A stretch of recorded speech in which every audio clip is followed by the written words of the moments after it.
Hi guys, welcome back to another exciting video, so sit back, relax, and let's get started. Ding dong ding dong. Good morning, students. It's 7 a.m. meaning it's morning. So wake up and get the day started. Monokuma's voice already ruined my day. It has been a day since Midori and Leaf died. Midori had committed suicide, but Leaf was wrongly executed. I had taken something from Monokuma by accident, and I was the cause of Leaf's death. I remembered that Leaf never took Pichu to the trial with her, and I knew that I couldn't keep Pichu alone forever just in a tank top and shorts. I dragged myself out of bed and cracked open my door. Nobody was out, so I quickly opened it fully and closed it, quietly going through the halls until I reached Leaf's room door hesitantly.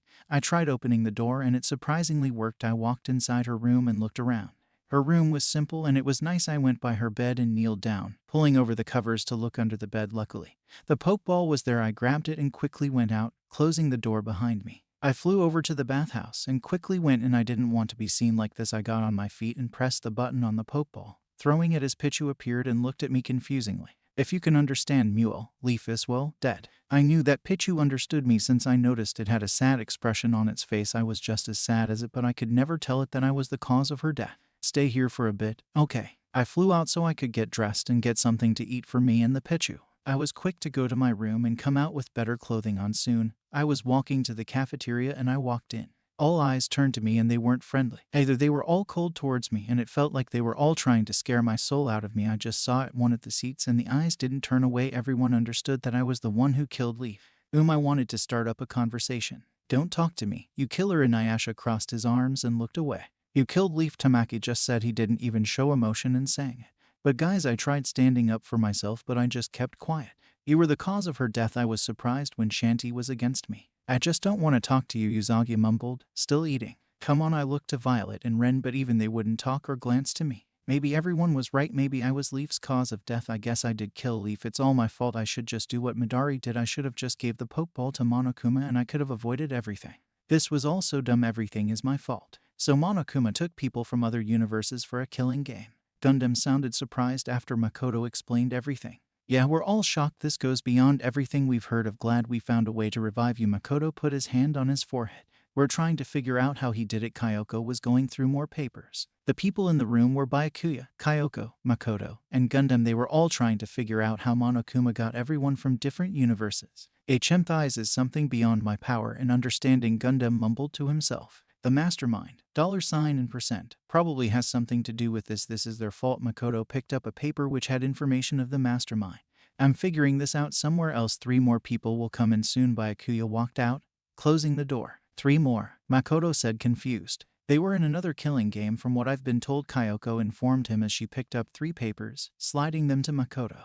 Gundam, you're dismissed, Makoto said, reading the papers. Gundam nodded as he just walked out of the room. Hey, we were called here, a boy said as he walked in with 2 others behind him. I blinked, my eyes open. Turns out I had fallen asleep in the cafeteria. Everyone was gone and I was alone. Nobody had even tried waking me up. I guess I was hated here, right? I killed Leaf. I stood up and walked out, going into the halls. Soon I heard some noise and looked to my left. Inuyasha was running pretty quickly from something. At first I assumed it was Monokuma, but then I saw him jump. Kano swung her katana thing at Inuyasha and he had just missed it. Then I had to take the time to remember both of their ultimates. Come on, quit it already, Inuyasha yelled, constantly jumping from Kano's swings. Hey guys, I tried talking, but all Inuyasha did was scowl at me and slowed down, coming to stop with Kano stopping behind him. What do you want, you killer? I just want to say. I looked to Kano, who just looked away. You don't get to have a say in this. Inuyasha grabbed the collar of my shirt and slammed me against the wall. Gah, just, no, shut up. You got Leaf killed, you killer. I didn't mean to, I mumbled. Shut up. Why not you go join Leaf? You got her killed. You deserve this. He lifted me up and threw me roughly next to Kano. She just looked at me, though I grunted, sitting up. Face it, Trunks, you're gonna be alone for the rest of the time here. He looked at me once more before walking away. Kanea, come on. I don't know why, but I expected her to hold out a hand for me. Nope, she glanced to me before she walked away. I punched the ground. Everything up to this point was for nothing at all. This was all just dumb. Leaf, I'm so sorry I got you killed. This was my fault. I'm so dumb at this point. I couldn't think. Leaf, I mumbled before standing up and going back to my room. I'll just lock myself in there until I starve. 2 days have passed since I've locked myself in my own room. 10 a.m. and nobody has came to check on me. Figures since nobody would want to check on a killer, but I haven't gotten anything to eat for me or Pichu and I don't know if these things can starve. I hesitated, but I stood up and got dressed carefully. I opened the door since I didn't want anyone hearing me looking around. Nobody was near, so I ran to the cafeteria. Big mistake. Inuyasha, Bakugo, Ryuko, Uzagi, and Shanty were in there. Their talking stopped when I had opened the door and all attention went to me. Oh look, it's the killer. Inuyasha's voice was the first to be heard. I actually thought he had died. Ryuko did a disappointed sigh. I just don't want to talk to him. Shanty turned her entire body away from me. Uzagi didn't say anything and shook her head like a disappointed mother. She could at least say something and maybe I'd know if she was still my friend. FRK off. Bad haircut. Nobody asked for you here. Bakugo narrowed his eyes towards me. What do you want anyways? Inuyasha looked to me. I was just after everything that was said to me. I didn't really have much to say. Spit it out. You fucking idiot. Bakugo just made me more nervous. We don't have all day, Shanty said impatiently. I'll just get food. I was cut off by Inuyasha shaking his head. Get past me then. A killer doesn't deserve to get food. Just let him get food. Uzagi walked over and grabbed my wrist, dragging me into the kitchen while I just got cold stares. Once in the kitchen, Uzagi let go of my wrist and finally, I saw a happy face. Don't worry, bad haircut. I forgive you. You forgive me. I mean, I don't think you killed Leaf. Monokuma did, but being honest, you should have just gave the ball to Monokuma, but it's fine. You're good. She patted my shoulder and I was finally glad that one person had forgiven me. But everyone had to forgive me if they didn't trust me. I wouldn't be able to get through trials without me being the first accusation anyways. I waved to Uzagi as I walked out, still getting a few stares my way. This was a start. Uzagi forgave me and I just need everyone else to forgive me, but I had to remember what Inuyasha told me. Shut up. Why not you go join Leaf? Face it, Trunks, you're gonna be alone for the rest of the time here. I had to try forgetting all of that, but it was just in my memory. What he told me somehow hurt me. I don't know how, but it did. Maybe he was right. I'm just gonna be alone for the rest of the time here if I am here for the rest of my life. Inuyasha can say hurtful words and not even feel pity. Maybe that's why he said that, because he didn't feel pity for me. He probably still thinks I killed Leaf, but I didn't, or he didn't mean to. I should have just given the dang thing back to Monokuma. I'm such an idiot once again. Inuyasha seemed right. Maybe I should go join Leaf. So, you're the other ultimate detective, right? Makoto said while still reading through the paper. Yes, Shuichi Sehara. One of the 3 survivors or another killing game. Makoto held up the paper for Shuichi as he nodded. Another detective, Kyoko said as she went over to inspect Shuichi. Nice to meet you, Ms. Kirigiri. No time, and the next one is. Makoto looked up to a short, red-haired girl. Prepare yourselves to be amazed. I am Himiko Yumino, the ultimate mage. Everyone looked to her with a blank face. The ultimate mage, Makoto repeated. I'm also known as the ultimate magician. Makes sense. Another survivor, correct? Himiko paused at the thought of being one before nodding. Yep. Makoto read over Himiko's paper. Another survivor of a killing game. Monokuma hosted the ultimate magician and another ultimate detective. Now, for the last one who had long hair and pigtails. The ultimate assassin, Maki Harukawa. She said it as if she read Makoto's mind.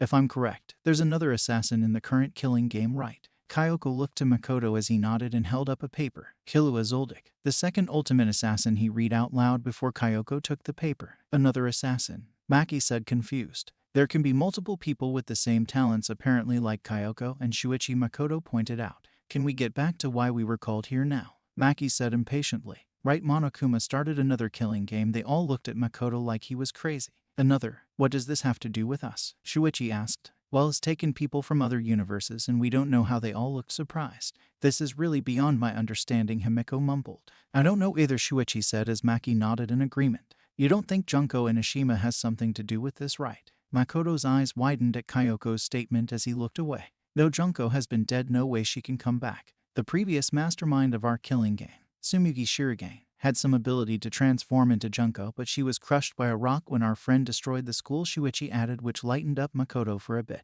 She for sure died, Maki input. There's a different mastermind for this. $1 and PS plus equals is the mastermind. Makoto held up the paper for the trio to see. Looks weird, Himiko said with a straight face. The real question, Isho, did they take people from other universes? I don't have a clue. They probably had their own way. Maki looked away to think. But we have to stop. And $+ plus PS plus, Shuichi said with determination. I like your thinking, Makoto smiled. 3 more days have passed. I'm surprised a kill hasn't happened, really. I just wanted to lay in bed all day and not do anything, but I needed to be productive. I grabbed the pokeball I left on the ground. Pichu was still in there and I guess it needs some air. Hesitantly, I pressed the button and threw it, and Pichu was soon inside. It sorta just looked around before looking at me. Since it did attack me before, I was a little nervous. I watched as it ran under my bed. At least I knew it was just as scared as me. That's when I heard a knock at me door. I never asked anyone to come over, so I was confused. Standing up, I went over to the door and cracked it open. Ooh, hello, Trunks. Uzagi had pushed the door all the way open and walked in like it was nothing.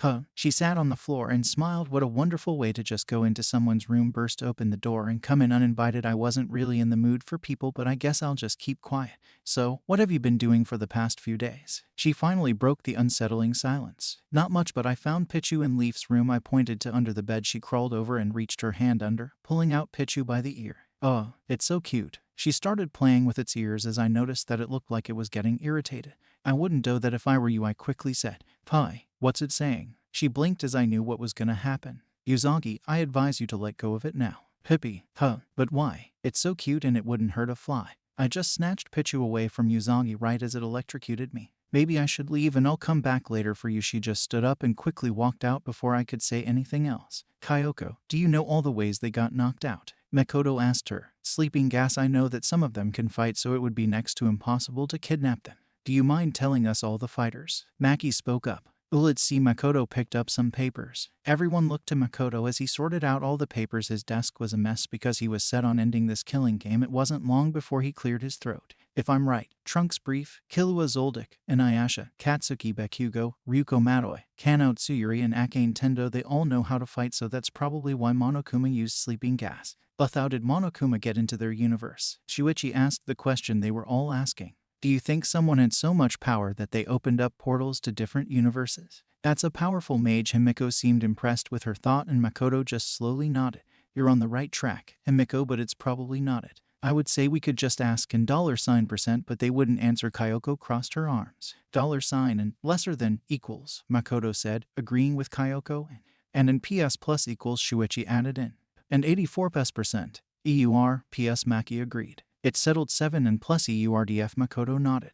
I walked into the kitchen while everyone else was in the cafeteria. It was just around 11 a.m. Uzagi was right next to me. It felt weird to be back here since this was where Rei had died, but what I had noticed inside was that a few knives were missing. Someone was probably just using them. I don't think I've told you this, but I can cook. Uzagi beamed out, flipping one of her pigtails. You cook? I hesitantly asked. I don't think I'd ever trust someone like her with cooking. Of course I cook. I haven't burned down my house yet. She seemed pretty confident, but I was still worried. All right, I guess I can help. What do you need? I'm gonna make something simple. Pancakes. Isn't it a little too late for pancakes? I blinked before I heard a loud noise coming from here. Uzagi had cut me off by hitting me in the face with a pan. Sorry, what was that? She snickered when she took back the pan. I knew there was a red mark where she had hit me on my face. And nothing, I stuttered out. Anyways, this time she was cut off by me slightly hitting her. Sorry, what was that? I'm not the type to do this sort of stuff, but I thought it was funny. Well, aren't you funny? I was surprised when she didn't cry, which just made me laugh. I wish this lasted. Suddenly, the lights turned off. We didn't turn them off, and I think it was a blackout. Everything was pitch black and I couldn't see anything, not even Uzagi. Wahhhh. I quote am scared.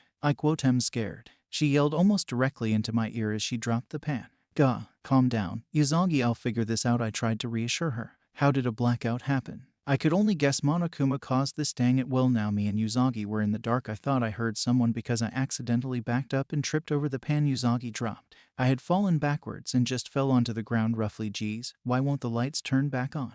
This was definitely Monokuma's doing. NOOO, Trunks, you disappeared. I heard her cry out. Ga, Uzagi. I'm still here. I just tripped. I didn't finish because she had fell backwards right onto me. I don't think you know how much that hurt. Finally, after what seemed like years, the lights turned on. Uzagi was still on top of me and everything else seemed the same.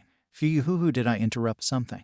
Monokuma's voice was engraved into my memory at this point, and hearing him didn't help. What was the blackout about? I asked quickly. Even I have no clue, but you two seemed fine with being in the dark. He laughed before he disappeared. Uzagi, do me a favor and get off me, I mumbled. Oh yeah. She got off me as I stood up. It felt like my ribs were broken. You're really heavy. I regret making that comment because I earned a slap in the face by Uzagi. Let's just go. She huffed as she opened the door for her and I. Oh, I mumbled as I walked out with Uzagi behind me. Once we were, I saw something or someone run. Everyone else was gone. I was still getting used to the light, so I couldn't see what it really was. I then turned my attention away from it. I wish we had stayed in the kitchen. Shanti was hanging from the wall with knives stabbed into her wrists. She had a knife stabbed into her chest, too. On the other end, Violet was there. There was a broken chair and she was laying on the ground. She had what seemed to be some burn marks. There was also what looked like a hole in the wall, but I couldn't tell since I was already blinded. But what I've already seen. No, I heard Uzagi mutter. Violet and Shanti. I told myself to make sure this was real. I heard some noises on the other side of the door and Ayasha slammed it open as he saw the two bodies. Guys, in here, he yelled, and it wasn't long before everyone else gathered in.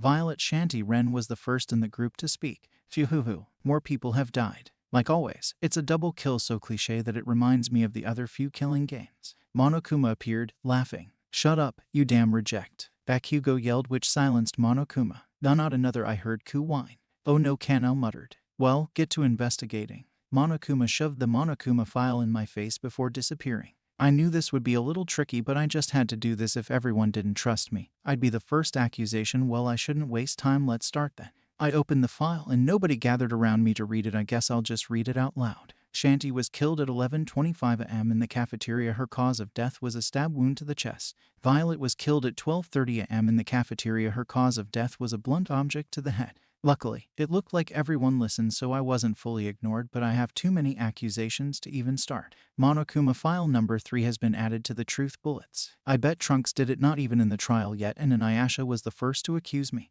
Though Trunks should have an alibi, didn't everyone see him? Glad Ren defended me. You all should have saw me. I went into the kitchen with Usagi and we were there until we left and found the bodies. Yeah, I can agree. Usagi chimed in. Sorry, I guess I didn't care enough to see a killer. Inuyasha stuck out his tongue at me. I guess I won't be forgiven anytime soon. Trunks' alibi has been added to the truth bullets. Now that there are 2 bodies to inspect. I was gonna be here. I wasn't an ultimate detective, but I've gotten through. I went over to Shanty's body. Poor Shanty, she didn't really deserve this fate, and her death looked painful and cruel, but I noticed that her wrists had been stabbed by knives and a knife was in her chest. That's what was supporting her. But I remembered that a few knives were missing in the kitchen. These must have been the knives. This looks like some sort of killer would do this. Missing knives have been added to the truth bullets. I hesitated, but I pulled out one of the knives. She soon hung by one knife. It looked like the knife with all the way through her wrist. This was disgusting. I looked to the ground and there was a BLD trail, indicating that she was hung after she died. Shanty's hanging has been added to the truth bullets. I felt a hand on my shoulder as I was turned around. I was face to face with Inuyasha, who looked a little mad.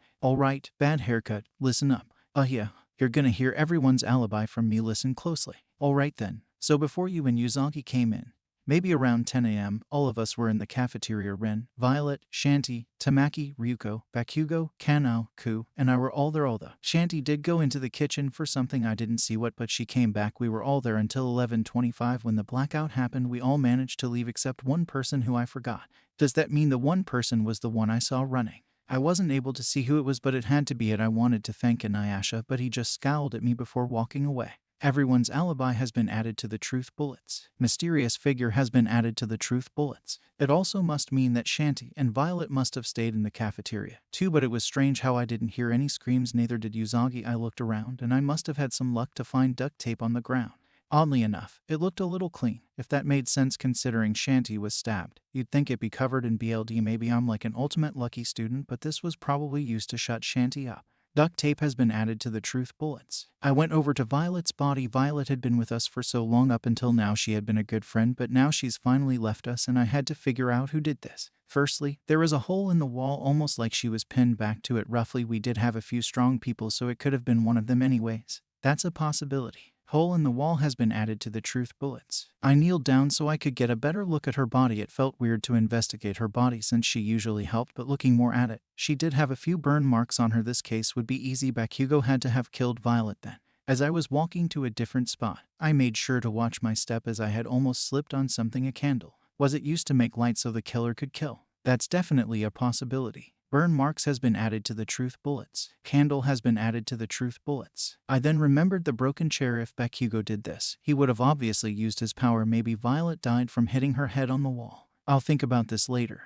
Broken chair has been added to the truth bullets. I noticed some ash around. Too, even her dress had some ash. This had to be Bakugo's doing, but she died from a blunt object to the head. But how? Everyone had managed to leave during the blackout, and was Bakugo the one who stayed behind? It was also impressive how they managed this all in 5 minutes, and it also meant that the killer caused the blackout. They must have had limited time to do everything. I don't know why, but I'm sorta impressed. Ash has been added to the truth bullets. Blackout has been added to the truth bullets. Inuyasha never mentioned where everyone left to after they managed to leave in the dark. They could have still been around the cafeteria, but they also could have been somewhere else since Inuyasha didn't want to talk to me. I walked over to Ren. Ren, I have a question. He looked to me as I said this. Yeah, what is it? At least he wasn't ignoring me. Inuyasha said that you and the group managed to leave the cafeteria. If that's true, where did you guys go off to?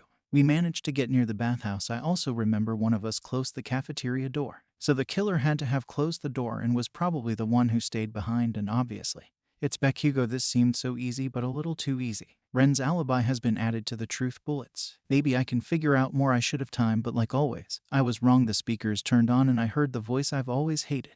Ding dong ding dong. The class trial is about to begin. You know the drill, kids. I sighed at this point. I might as well be the ultimate unlucky student. I watched as everyone started leaving as I followed behind, and Ayasha turned and pushed me backwards onto the ground as I heard him snickered and leave with everyone else. Standing up, I walked out, leaving the bodies of my friends. Everyone else was already gone, so I decided just to walk. I didn't want to confront everyone so quickly. Violet and Shanty, they were both good, yet someone killed them in hopes they would get to leave. I just hope they're proud for what they've done because they're gonna pay. I met up with everyone else at the red door. Everyone had this depressed look and it filled the air. The red door opened as everyone piled into the elevator. The door closed behind us and the elevator started. Come on guys, don't you have a little hope? Ku finally spoke. Ryuko shrugged. The rest of the elevator ride was just silence until it stopped. The doors opened and we were in the trial room. It was time. We had to figure out who killed our two friends. But for some reason, I didn't have hope considering nobody trusted me. I just had to push past the feeling. Let's get started. Shanty, Violet, you will be avenged.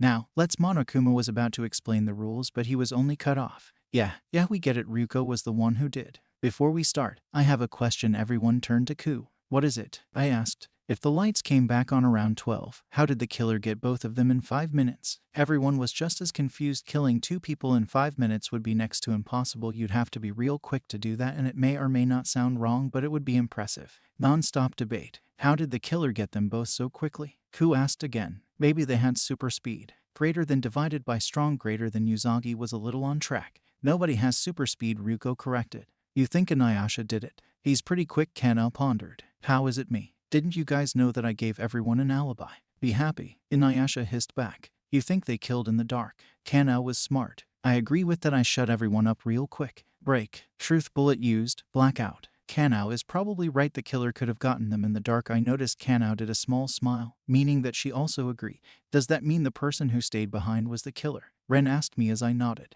Yeah, probably. Okay, so let's say the person who stayed behind was the killer. If you and Uzagi were in the kitchen, how did you not hear them? By the way, what were you guys doing in the kitchen? Tamaki turned to me. I was hit with a pan, I bluntly said. Moving on, maybe the killer silenced everything. Ryuko got us back on track. I think I know what silences everything, I said. Huh, what was it then? Uzagi, she kept screaming, so she was probably blocking out most of the noise. Come on, I'm scared of the dark, you jerk. She shot to me. Isn't the killer Bakugo though? How would he keep his explosions silent? Tamaki set off Bakugo real quick. How the hell is the killer me? He yelled this so loudly that I thought I would die of my eardrums exploding. There's proof. Obviously Tamaki was right, there was proof. Non-stop debate. How the fuck is the killer me? Bakugo yelled again. I mean, it is a possibility, Ren added. Bakugo is definitely the killer, Tamaki proudly said. I sorta don't think it's Bakugo, Ryuko muttered like she didn't want anyone else to hear. There's no proof, it's me. There was a lot of proof, but I'll just start off. Wait, that's wrong. He looked at me like I was crazy as I said this. Break. Truth bullet used. Ash. Around Violet's body. There was ash around it. This could mean that you used your explosion on her. Then I guess the killer is Bakugo, Ryuko shrugged. That was easy. Let's vote now. Then Ku and a few others nodded. This was an easy case. Let's. Sorry, Trunks, this time Kanao cut me off. We can't vote yet. Ren joined in. Huh, what's wrong, guys? I asked them, a little confused. Bakugo isn't the killer. Sorry, Ren said it in a way where it was nice and harsh. But it's obvious that he is. Uzagi crossed her arms. If he was the killer, how could he have silenced his explosions? We've already seen that they were loud. Kanao made a good point and I sorta just looked like an idiot.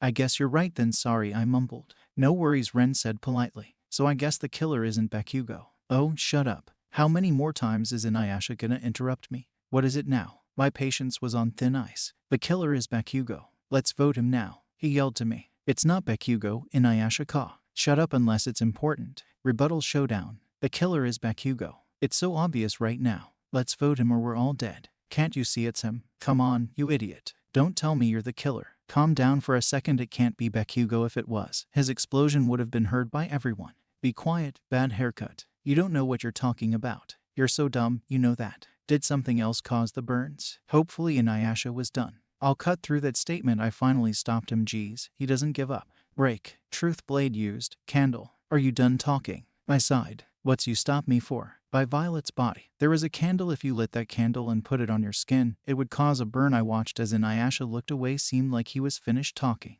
Can we go back to Shanti's body? Kano said as I nodded. Yeah, sure. If she was stabbed, how was she silenced? Maybe Shu. I heard Uzagi try to think of something. Isn't she a half genie? You think the killer asked for their wish to be for her not to feel pain? Tamaki did have a good idea as I nodded.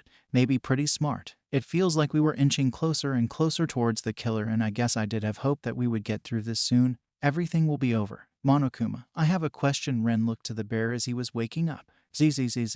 What is it? Is it possible for there to be 2 killers? Yep. Although, cases would take longer that way. And about the announcement, do the killers count as one of the 3 people? Yep. This makes it easier, I muttered. Ren looked to me. There was some figure that was running away when me and Uzagi came out. They must have counted as one of the 3. So that breaks down the case. Moto relieved Ruko's side. They must have been running away after they hit Violet with the chair and killed her. I didn't want to believe it, but I was kinda forced to. Tamako never said anything about the chair being Violet's cause of death. We haven't even gotten to Violet's cause of death. Why are you saying it was the chair? Well, it was a lucky guess. Isn't the killer still Bakugo? Killua finally spoke. No, we've already went over that. It's not him and it can't be him. Has Killua not been following? Non-stop debate. It's still Bakugo, isn't it? Killua asked again. Are you deaf or something? It's not Bakugo, Ryuko harshly said back. It could still be Bakugo. Maybe you guys are overlooking something. Tamaki shrugged. I guess Tamaki is sorta right, Uzagi agreed. I am right because nobody else could have caused the burn marks on her body. I just want this to end. Tamaki, be quiet please. Wait, that's wrong. I finally cut him off. I hope it wasn't noticeable that I was done with everyone here. Break. Truth bullet used. Candle. You're joking, right? What is it? Tamaki seemed just as annoyed. Do you not remember the candle? Yeah, I do. We established that it was used for light. But if you put it to someone's skin, it could cause burn marks. Ren input. That means the killer was trying to frame Bakugo. Uzagi was at least being smart. And the ash had to have come from the candle. Ryuko chimed in. You guys don't know what you're talking about. It's Bakugo. Killua put his hands behind his head. Says the one who wanted to gamble everyone's lives. Ryuko shot to him. All of you shut up. I have a different accusation. And Inuyasha yelled over everyone. Then tell us. Tamaki still seemed heated. There are actually 2 killers. Spit it out. Then I rushed him a little only because I wanted to get this over with. It's you and Uzagi. How is it us? Uzagi shot out. Think about it. Sure, you and Trunks have an alibi, but you guys could be lying and neither one of you could back each other up. Inuyasha had a good point. I could be lying and neither one of us could back it up, but the thing is it's not me or Uzagi. Too bad that it's not either of us. I finally spoke. Yeah, but we don't know that. Inuyasha's crossed his arms. I have a feeling on who the killer was. I just need some more evidence. Non-stop debate. Who knows? It could be Uzagi or Trunks. Inuyasha can't shut up sometimes. Shut up, you dog. Uzagi shot back to him. Maybe it's not them. Kano pondered out loud. It's not us, Kano. I doubt either of them would be fast. Killua shrugged. True. How could either pin Violet against the wall so quickly? Tamaki said his thought out loud. I dunno. Ryuko shrugged and she didn't help. And how could they slam her head against the wall hard enough to kill her? Now I knew who the killer was. Thank you, Tamaki. Wait, that's wrong. Break. Truth bullet used. Monokuma file number 3. Tamaki. The Monokuma file said that Violet died to a blunt object. Beauty said she hit her head against the wall and died. Then is the Monokuma file lying? Ku said as I nodded. Monokuma had to have tricked us then. It's no fun when you guys figure this stuff out. Monokuma sighed as if we just crushed his dreams. You did trick us then. Ku yelled to him. Continue on with the trial. I'm bored. Monokuma was acting like this was a movie. Again, a lucky guess. Tamaki finally answered me. That's too many lucky guesses, Ku said as we all agreed. Does that mean Tamaki was the one I saw leaving? I muttered as Tamaki shook his head. It's not me. He defended himself. Actually, Tamaki may or may not be right. Was Uzagi defending him now? What's wrong? Kano asked her. Even if it was Tamaki, how could he killed Shanti and Violet in 5 minutes? Uzagi is right. You got her real quick to get the both of them. Ryuko chimed in. But the problem is that the killer isn't me. Could someone as handsome as me kill? Tamaki give up already. Killua's voice was heard. Tamaki, it's over. You're the killer. I guess it's all over for him. Let's vote, Ren said as everyone agreed except for Tamaki and I. Monokuma, I have a question. I finally spoke. What is it? Bad haircut. He groaned at me. Rude much. Is it possible for there to be 2 killers? It very well is possible. I looked to Tamaki who had a grin. What? Why was he grinning? He was getting accused of murder. There's no reason to be grinning. So it is possible. I soon heard him talk. There can be 2 killers, which means everything worked out. Tamaki, what are you? I then realized something. Now I understood. Non-stop debate. It's not me. I told you all that. He yelled at everyone. It can't be Tamaki. He's too dumb to kill. I heard Killua comment. It still could be Tamaki. I added in. This is so confusing, I heard Usagi mutter, and I could agree. Tamaki is acting suspicious, and Ayasha said, "You're all saying that I killed Violet and hung Shanty." Finally I could say something. "Wait, that's wrong. Break. Truth bullet used, Shanty's hanging." "Yeah, that's a little wrong. It would take too much time to do both. Shanty was also killed first." "How do you know she was killed first?" "It's just a lucky guess," I mimicked him. "If the killer is Tamaki, how could he have done both?" Kano asked as I took the time to think. "I have an idea of it, but I'm not sure. Does Tamaki secretly have powers?" Usagi was beyond off. "If he had powers, he wouldn't be responsible enough to use them." Ruko snickered. "I have an idea, but it's a little confusing." I finally spoke. "Spit it out then." Tamaki was a little angry towards me. "There had to have been two killers." "Two killers? You're crazy," Killua sighed. "It does make sense since Tamaki wouldn't be able to do it alone." Kanao agreed with me. "Trunks is the killer. He's accusing me for no reason." Tamaki shot to me. "Oh, come on. It's not me." Usagi can back me. As I was saying this, I noticed that Usagi had fell asleep. "It's not me," he repeated. At this point, it had to be him. These lucky guesses from him are too much. He's not the ultimate lucky student or anything, but I had to prove to everyone this. PTA panic talk attacked. "It's not me. Obviously it's Trunks. Why would I even kill two people? I wouldn't have enough time. He's lying. He's lying. You guys have to believe me." "Sorry, Tamaki, this is the truth. How could I have killed them both?" Two KLLers. "This is your end." I stopped him from talking anymore. "Break." As I said, there were two killers. Stop denying it already. Please, I don't want to go on. He went silent, and I took that as a sign for me to continue. "I'll just sum up everything now." Closing argument. Around 10 a.m. Everyone was in the cafeteria except for Usagi and I. Everyone must have been talking together, but Ayasha saw Shanty go into the kitchen to grab something, although it's unknown what she took and he couldn't see what she did take. Just about around 11:15, Usagi came to my room and asked if she wanted to hang out. I had obviously agreed, and we went through the cafeteria to the kitchen. I noticed that a few knives were gone, but I didn't think much of it. Her and I were both there for the rest of the time. Going back to everyone else, one of the killers must have caused the blackout at 11:25. Everyone was in the dark and could hardly see anything after the group in the cafeteria managed to leave. The killer must have stayed behind, and Ayasha said that one did, but both killers had to have stayed behind. Once one of them lit the candle, they must have had limited time if I'm right. Violet and Shanty must have noticed, because if the killers tried dragging them, they would have fought back or yelled. The two must have found their way back because they probably saw the killers. One of them must have got a knife from Shanty and stabbed her with it while the other dealt with Violet. They must have slammed Violet against the wall hard enough for her to hit her head against the wall, cause the hole, and die. They also must have broken the chair to make us think she died to it. With the remaining knives Shanty had, the killer must have used those to hang her. They probably placed duct tape over her mouth. It probably fell off. Back with the other killer, they were still dealing with Violet. The other killer probably used the candle and put it against Violet's skin to cause burn marks, and probably made the ash, too. They were trying to frame back Hugo so we'd vote incorrectly. Both killers must have had time, because one of them probably went out to join the group and closed the door to try leaving the other behind when the lights turned on. Usagi and I walked out, and the killer was probably the figure I saw leaving then. There were the bodies. I don't know who the other killer is, but did I miss any details? Tamaki Suo. Complete. I finally heard him say something. Tamaki really did do it, Ren muttered. I can't believe it. Ryuko was in as much disbelief as the rest of us, but it was the truth. Tamaki, since you've been caught, do us a favor. I looked to him. His silence was loud. Can you tell us who the other killer is? How could you, Trunks? I finally heard something from him. What? Why would you throw me under the bus like that? What are you saying? I'm saying, why would you throw me under the bus when you're the other killer? I looked at him with shock, and so did everyone else. I don't think I heard that right. Trunks brief is the other killer. He said it in a way where he knew I would understand it. Everyone looked at me with distrustful eyes. What was Tamaki doing? Why was he blaming me? This was all so confusing that even I didn't understand. I wanted to object, but I was a little too late. Time for voting. Will you vote the correct person, or the dreadfully wrong one? Monokuma laughed. All the votes are in, and Tamaki and Trunks have the most. I was shaking, which has almost never happened. They had all just voted me like that. It was over. We were all just gonna get killed. Why did you guys vote me? I finally said. Tamaki was the killer, right? Whatever he says, we have to believe. Ryuko told me. But guys, it wasn't me, and now we're all just dead. Tamaki tricked us. Inuyasha was furious real quick. Ha. You guys fell for it. You idiots. Tamaki started crying out in laughter. Yep, Trunks wasn't the killer, but Tamaki was. Monokuma finally said. We're all gonna die, Inuyasha muttered. It's all over. Kano joined in. Well, not exactly. We all turned to Monokuma. But they all voted wrong. I said, confused. But you guys at least voted one right, meaning that both the killers must face punishment. What? I expected to hear Tamaki, but the voice came from Killua.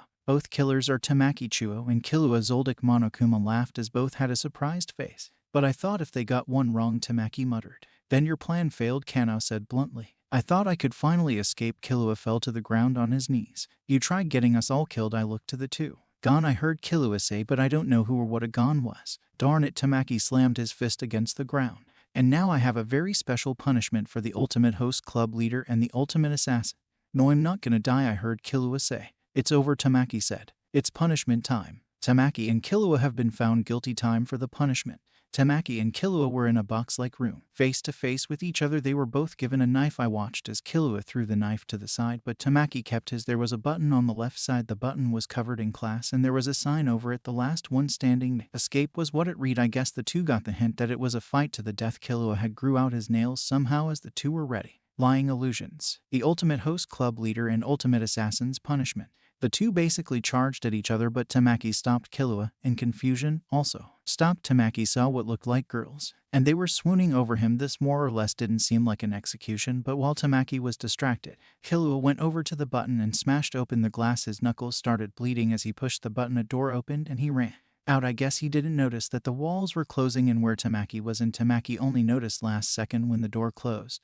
He tried to break out, but the button wouldn't work as the walls crushed him. Killua was still running through what looked like an endless hallway, dodging almost everything. Monokuma pulled at him, spears, arrows, etc. Killua could actually survive this. He reached another door and there was no button as he opened it. I saw what looked like light from the outside, and so did he. He looked so happy and hopeful. I also saw a figure at the other side. It looked like some short kid with spiky hair. Killua ran to the figure and almost hugged it, but he had tripped. Spike came from the ground quickly as they impaled Killua. All of us watched him bleed out until he took his final breath. We all looked in horror. Killua and Tamaki were now dead. I actually had hoped that Killua would escape, but no, it was just drowned in despair now. You may all head back to your rooms now. It seems despair has finally caught up. Fiyuhuhu. Monokuma did his annoying laugh before disappearing. How many more times would this happen? I don't like seeing everyone die. I want all of this to end already. Ray, Akane, Midori, Leaf, Shanty, Violet, Tamaki and Killua, all of them are gone. This despair hurts me. I looked around. It was strange because it was just darkness surrounding me everywhere I turned. It was more of nothing. I sorta just got an uneasy feeling. Everything felt so empty. I heard noises. Who was that? I looked around as if I'd see anything for some reason. My uneasy feeling turned into fear. I knew that this was it. I'm just stuck here forever with no way out of this. Guess this is my life. I won't see my friends or family. That was the moment I just heard footsteps. I just got even more nervous and it felt like someone was out for me. I turned and I saw something.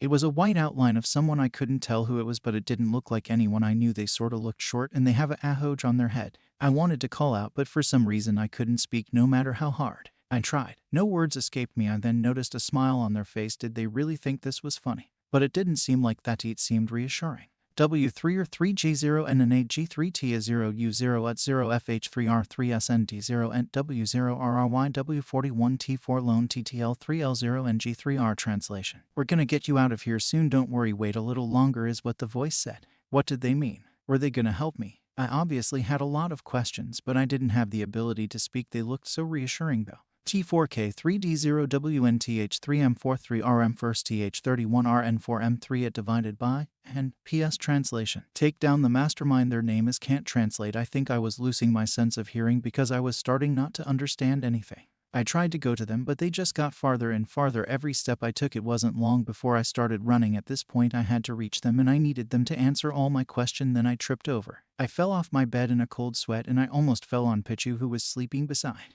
What was that dream? Geez, it really got to me. I heard knock at my door a little after. What time was it? Maybe still night. I quietly stood up and went to the door, carefully opened it. I peeked out, white ears and long-haired outfit and Ayasha. What do you want? What time is it? I muttered. 1 a.m. but I need to talk with you. He said it a little loudly. I was pretty annoyed with this guy. He kept ruining the trials and I thought of him as a bully. I grabbed him by one of his ears and pulled him inside, closing the door and letting go. Oh, that hurt. What do y'all want? I tried my best to keep awake. Why was he awake anyways? I need your help with something. Keep going. Before I continue on, I guess I'm sorry for saying you killed Leaf. Here you go. I watched as he slid over a small piece of paper, taking it and reading it over. It said sorry, I guess. I was just trying to think of what to say. Now that we're friends, it almost seemed like he choked on the word. You want something from me, don't you? What? No, I wouldn't care if someone broke into my room and shot me because his act was beyond off and it was obvious he did want something. What is it then? Well, it's a small little favor and I know someone like you can do. I have Uzagi on this as well. Where is she then? Inuyasha looked behind him as if he expected her to appear. Nope, nobody was there. He sorta looked irritated. Just come on. Can I get dressed first? I didn't finish because he just grabbed my wrist and dragged me out. He dragged me into the bathhouse where I saw Usagi on the ground. She was sleeping and Inuyasha looked even more angry. Of course, she was in her pajamas, meaning Inuyasha forcefully dragged her out. Usagi, wake up or I swear. He had let go of my wrist and was now up to Usagi. 5 more minutes, she groaned. I'll get you something to eat if you get up now, he growled. I watched as she sat up, rubbing her eyes and yawning. I hope this was important because he woke us both up at 1 a.m. and I just wanted to sleep. Now that you both are up, listen closely. Alright, I yawned. What is it? I actually like to sleep. She seemed just as annoyed. Usagi, where's the thing you used to transform with? Inuyasha looked to Usagi. It's called a transformation pen. Puppy, she held out a pen. Did Inuyasha call us here for a pen? Don't call me puppy, firstly, and secondly, can you transform into Trunks? What did he say? I can try. Wait, I am completely lost. What's going on? I finally asked. Well, you're doing me a little favor, but we need Monokuma distracted. Huh, Inuyasha told me something about a Usagi tried thinking, but she was still probably tired. I need Trunks to sneak into a room on the 2nd floor of the school, but Monokuma watches the cameras. If Usagi can transform into Trunks, she can distract Monokuma while you and I go. It sounded like he had this planned a long time ago. But, you would let down Afrin, would you? He really wanted me to be in this, but if he kept choking on a single word, I'll probably make my exit. Well, now he was about to talk to Usagi, but she fell back asleep. Maybe don't wake us up at 1 a.m. I yawned as I watched him shake Usagi up. Huh, I need you to try transforming into Trunks, then you guys can go to sleep. Just get it over with, I muttered as I heard her groan. Alright, she held up the pen. This better work, I heard him growl. Moon power, change me into Trunks, brave, she tiredly said as a bright light flashed in Inuyasha, and I looked away since we didn't want to risk going blind. The light died down as him and I looked back. Usagi was standing up in the outfit I always wore. Her hair color was still the same, but it was in a low, regular bun. She basically looked like what I would have looked like if I was a girl, of course. It does work, we just need to chop off your hair, he said as he inched closer towards her. You're not chopping off my hair. I'll just figure out a way on my own. Okay, at 11 a.m. Trunks and I meet up in the gym. You'll follow me from there. And Usagi, just pretend to be Trunks. When he looked to Usagi, she nodded, but when he looked to me I had fallen asleep. If I'm right, they passed the 3rd trial, Makoto mumbled. This time, 4 were killed, 2 were victims, and the other 2 were the killers, Kyoko informed him. So more people died. Maki spoke up. MHMWE couldn't stop them in time. Can't we get to them somehow? I'm afraid not. If we tried, we'd all just die, Makoto sighed. All of those people, Himiko muttered under her breath. No worries, I now know how Monokuma got them all here. Everyone looked to Makoto. How then? Kyoko asked. I can't say yet because I want to be sure. Himiko, can you do me a favor and bring in Gundam? Nae. Alright. Himiko walked out of his office and seconds later, she came back with him. What have you called me in for? Gundam scowled towards him. He was sorta thrown off by Gundam. We were wondering where your hamsters. Kyoko spoke for him. Hamsters, Gundam said. Oh, I think she meant your 4 dark devas of destruction. Makoto read over a paper. What must you need them for? He finally responded. Just let us borrow one. We have a plan, but we need something that Monokuma would hardly notice, Kyoko added in. Fine, be glad I even agreed to this. Gundam crossed his arms. At least he accepted. It was morning time, probably around 7 a.m., and I woke up a little too early. I'd usually sleep in, but my whole sleep schedule was ruined ever since I had came here. Oh yeah, the plan. I remembered that Inuyasha dragged Trunks and I out at 1 a.m. in the morning with some plan. I don't know what he was after, but he wanted me to act as Trunks while the 2 of them did whatever. I guess I should start now to give everyone the hint that Trunks was alive and I could make up an excuse for myself. Rolling out of bed, I stood up and grabbed my transformation pen. Moon power, change me into Trunks, brief, I yawned as I was surrounded by a bright flash of light. Once again, I wore the outfit Trunks had always worn. My hair was in a low bun, but its color was the same. I needed an excuse because nobody would believe that Trunks just got blonde hair. I'll think of one once I get out, but it did feel weird since I did look like Trunks. Oh yeah, I guess I should hurry. I took a deep breath and walked out, going to the cafeteria. Arriving in the cafeteria, everyone was there, excluding Inuyasha and the real Trunks. As eyes went to me, they all looked shocked, including Bakugo, and I just had to try playing it off. Trunks. The first voice came from Ku. Your hair, Ryuko muttered, coming up to and pulling on it. What happened to it? Ren asked me. It bleached my hair. I threw up an excuse as quick as I could. But Kano started speaking but stopped. Ren looked away. What were they trying to tell me? Yora, Ryuko just started biting her nails. You're not fooling shit, Bakugo snapped. But what do you mean? Has he already found out? Dang it, he's smart. Your chest, he pointed to it, and I think that's what everyone was trying to tell me. Don't tell me Ku was finding out, too. It's all over. I can explain. Someone turned you into a girl. Ku ran up to me and placed his hands on my shoulders. What? Oh no. Trunks' hair is bleached and he's a girl. Yeah, that's what happened. I screwed with some things and now I'm a girl. I just went with it. While Ren muttered I guess he believed it. The hair, the eyes, the chest, the body. Trunks, I'm so sorry. Ku hugged me as I was sorta just standing there. No worries, I mumbled, just uncomfortable. Poor Trunks, I heard Kanao, at least they believed it. Bleached hair doesn't work on you. No offense, Ryuko commented. Yeah, I see. I felt sorta offended though. Does he still count as a boy? Ren asked and I kinda just thought for a second. I guess Ryuko shrugged. Hey, I did a nervous laugh. God, I wanted to get this over with. In Ayasha's POV. 11 mgs. Finally, I wanted to get this over with. I don't really like having friends since I know they would hold me back, but I needed Trunks for this. I stood face to face with his room door. If he wasn't red, he would be the next victim. I banged on his door and soon, it cracked open. What do you want? He muttered. Remember, we gotta go now. Oh, yeah, he closed the door to his room before walking back out in his clothes. Come on, no time. I grabbed his wrist and started pulling him to the second floor. It was just silence walking up the stairs, but it was fine since I didn't want to talk with him. All he needed to do was use him for a second. What did you need me for anyways? I heard him speak and I sorta just did a low growl. It's nothing important, we're just gonna try something. We were on the second floor and we were facing a window. Like always, it was bolted shut and there wasn't even a hint of light. Monokuma was annoying and I don't know how long it's been since I've seen light. Trunks, you're strong, right? Try breaking through it. Alright, I watched as he punched it with all of his strength. Nothing, not even a dent. I assumed he was frustrated because he continued to throw punches at it. Trunks seemed strong yet he can't put a dent.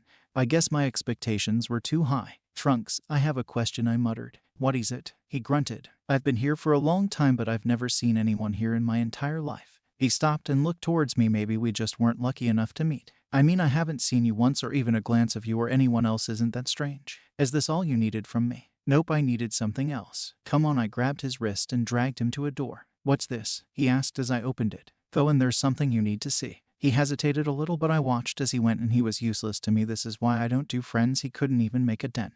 I still blame him for Leaf's death because I don't forgive anyone that easily. I slammed the door as I quickly locked it from the outside. Hey, Inuyasha, what are you doing? I heard him yell, banging on the door. Nothing important, really, I snickered. Come on, let me out. Not in the mood. What are you doing this for? For fun and because I never forgave you. The little note was a lie and it even hurt to say that you were my friend. I sure am evil. Sure, it's mean, but what can I say?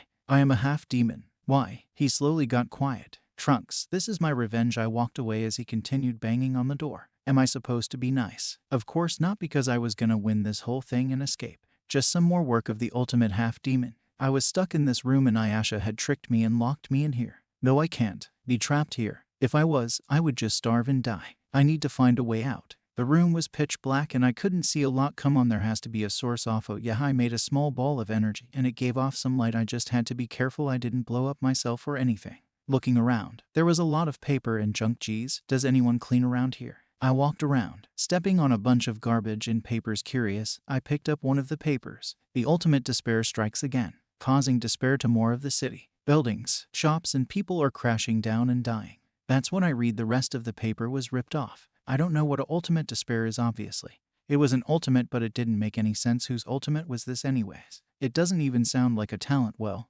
this was pretty dumb right off the bat. I dropped the paper off to the side and kneeled down. All of these papers seemed the same. Ultimate despair. This an ultimate despair that I don't even know who the ultimate despair was, but they seemed pretty famous. I picked up another paper and it seemed more different. The Future Foundation is helping more. Thanks to the ultimate hope, the world has a hint of it left. The ultimate despair and now the ultimate hope. Who even had these ultimates? I set down that paper. Were all of these just about the ultimate hope and despair? This was boring. Picking up another paper. There was a strange girl on it. She wasn't any of us here, so it was confusing. She was pretty tall and she had a short skirt and had sorta a school uniform on. She had pigtails. Too, it was an interesting design and I had a thought. Was this the ultimate hope? It was a possibility. I read over the paper. Breaking news. Junko Inashima has been pronounced dead. A new successor is taking her place and starting more killing games. Junko Inashima. The ultimate hope was dead. Well, I guess that's that. There was another person beside the picture of Junko. There was text next to that. So much reading. Junko Inashima's new successor who will continue in her place. I'll be taking that. My reading was interrupted by a voice who snatched the paper. Huh, we can't let you snitch to all the other students. It was Monokuma. But I was reading that. Nope, if the other students found out, this whole thing would end. He laughed, ripping up the paper in front of me. Hey, wait, can you let me out of this room? Can't do that. What? Why not? If you don't get let out, then you can die of starvation and that would count as a murder. I wouldn't want to miss the trial. I swear, I'll kill you now. I threw the energy ball I had straight towards him. Yeah, I don't think too often everything just blew up, and when the smoke cleared, Monokuma was gone and most of the papers and junk were disintegrated and I was just covered in smoke, and then I wonder why my father is stronger. I looked to the door and it was still intact. Are you kidding me? This was it. I was just gonna starve to death here, darn it. Inuyasha, I'm gonna get you back sooner or later.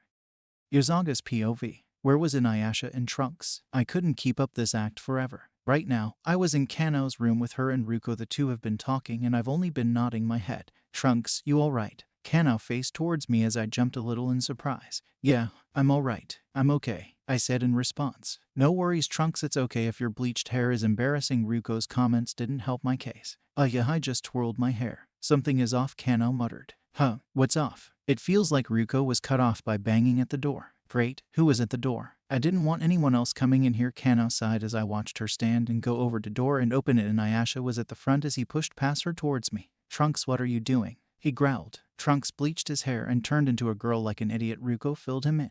I'm just gonna borrow him. He grabbed my wrist and dragged me out without another word, slamming the door. We were soon in the hallways, but the thing was, it was only him and Trunks was nowhere to be seen. Did Trunks leave already? Yep, he was real tired, so he went to his room early. I just felt something odd. I don't know what it was though. What were you guys trying to do anyways? None of your business. Rude, I crossed my arms. Oh, quiet, you can get out of that now. I sorta like this outfit, I giggled, but he wasn't too amused. Whatever, he crossed his arms, but before walking away, he looked back to me. Huh, we don't speak of this ever, got it? Sure, I hesitantly responded as he walked away. That was strange. What did he need with Trunks? I mean, I could have helped, and he's sorta secretive about all. I doubt they were planning to escape since everything was locked down. Maybe they were just hanging out. I was probably overthinking this all, making sure nobody was around. I ran to my own room and closed the door finally. I didn't have to act like Trunks. His personality was hard to act out. I was finally back as my normal self. My clothes, my hair and everything. His outfit was cool but didn't fit my style anyways. I'm back to my old self and I don't gotta act. I just jumped onto my bed and sleep embraced me. Inuyasha had pulled out Trunks and I assumed the two had something to do. I watched as Ruko waved and walked out and I waved back to her, although, now thinking about, maybe I shouldn't have kept up the little act. I knew that wasn't Trunks and it was obvious by personality more or less. It was Uzagi, I think, probably anyways. Once Ruko left, I did wonder where the real Trunks was. I stood up and grabbed my Nichiren blade before walking out. First, I went to Inuyasha's room door and hesitated a little. Maybe I should just flip Mino. He told me not to. I knocked on the door and waited for him to answer. What do you want? He growled behind me as I turned to see him. Where's Trunks? Sick in his room now. Buzz off. His harsh tone never surprised me at this point. I know that was Uzagi. Where's Trunks? He looked surprised as I said this, meaning I was right. What are you saying? Where's Trunks? You like him or something? Why does it matter? Where's Trunks? Do you have anything relevant to say? Do you? Go find him on your own. He pushed me out of the way before opening his door and slammed it in front of my face. I just silently walked away. The ultimate half-demon wonder. He's rude, but I was worried about Trunks. I had a bad feeling maybe Inuyasha killed him. No, Trunks can't be dead yet. I went to Uzaga's room. Door next her and Inuyasha were probably working together from her personality. I don't think she'd keep alive forever. I knocked on her door and waited before it opened, and I saw her in her own clothing. Hi, Kano. What do you need? Where's Trunks? Huh, where's Trunks? I don't know what you're talking about. She definitely knew something.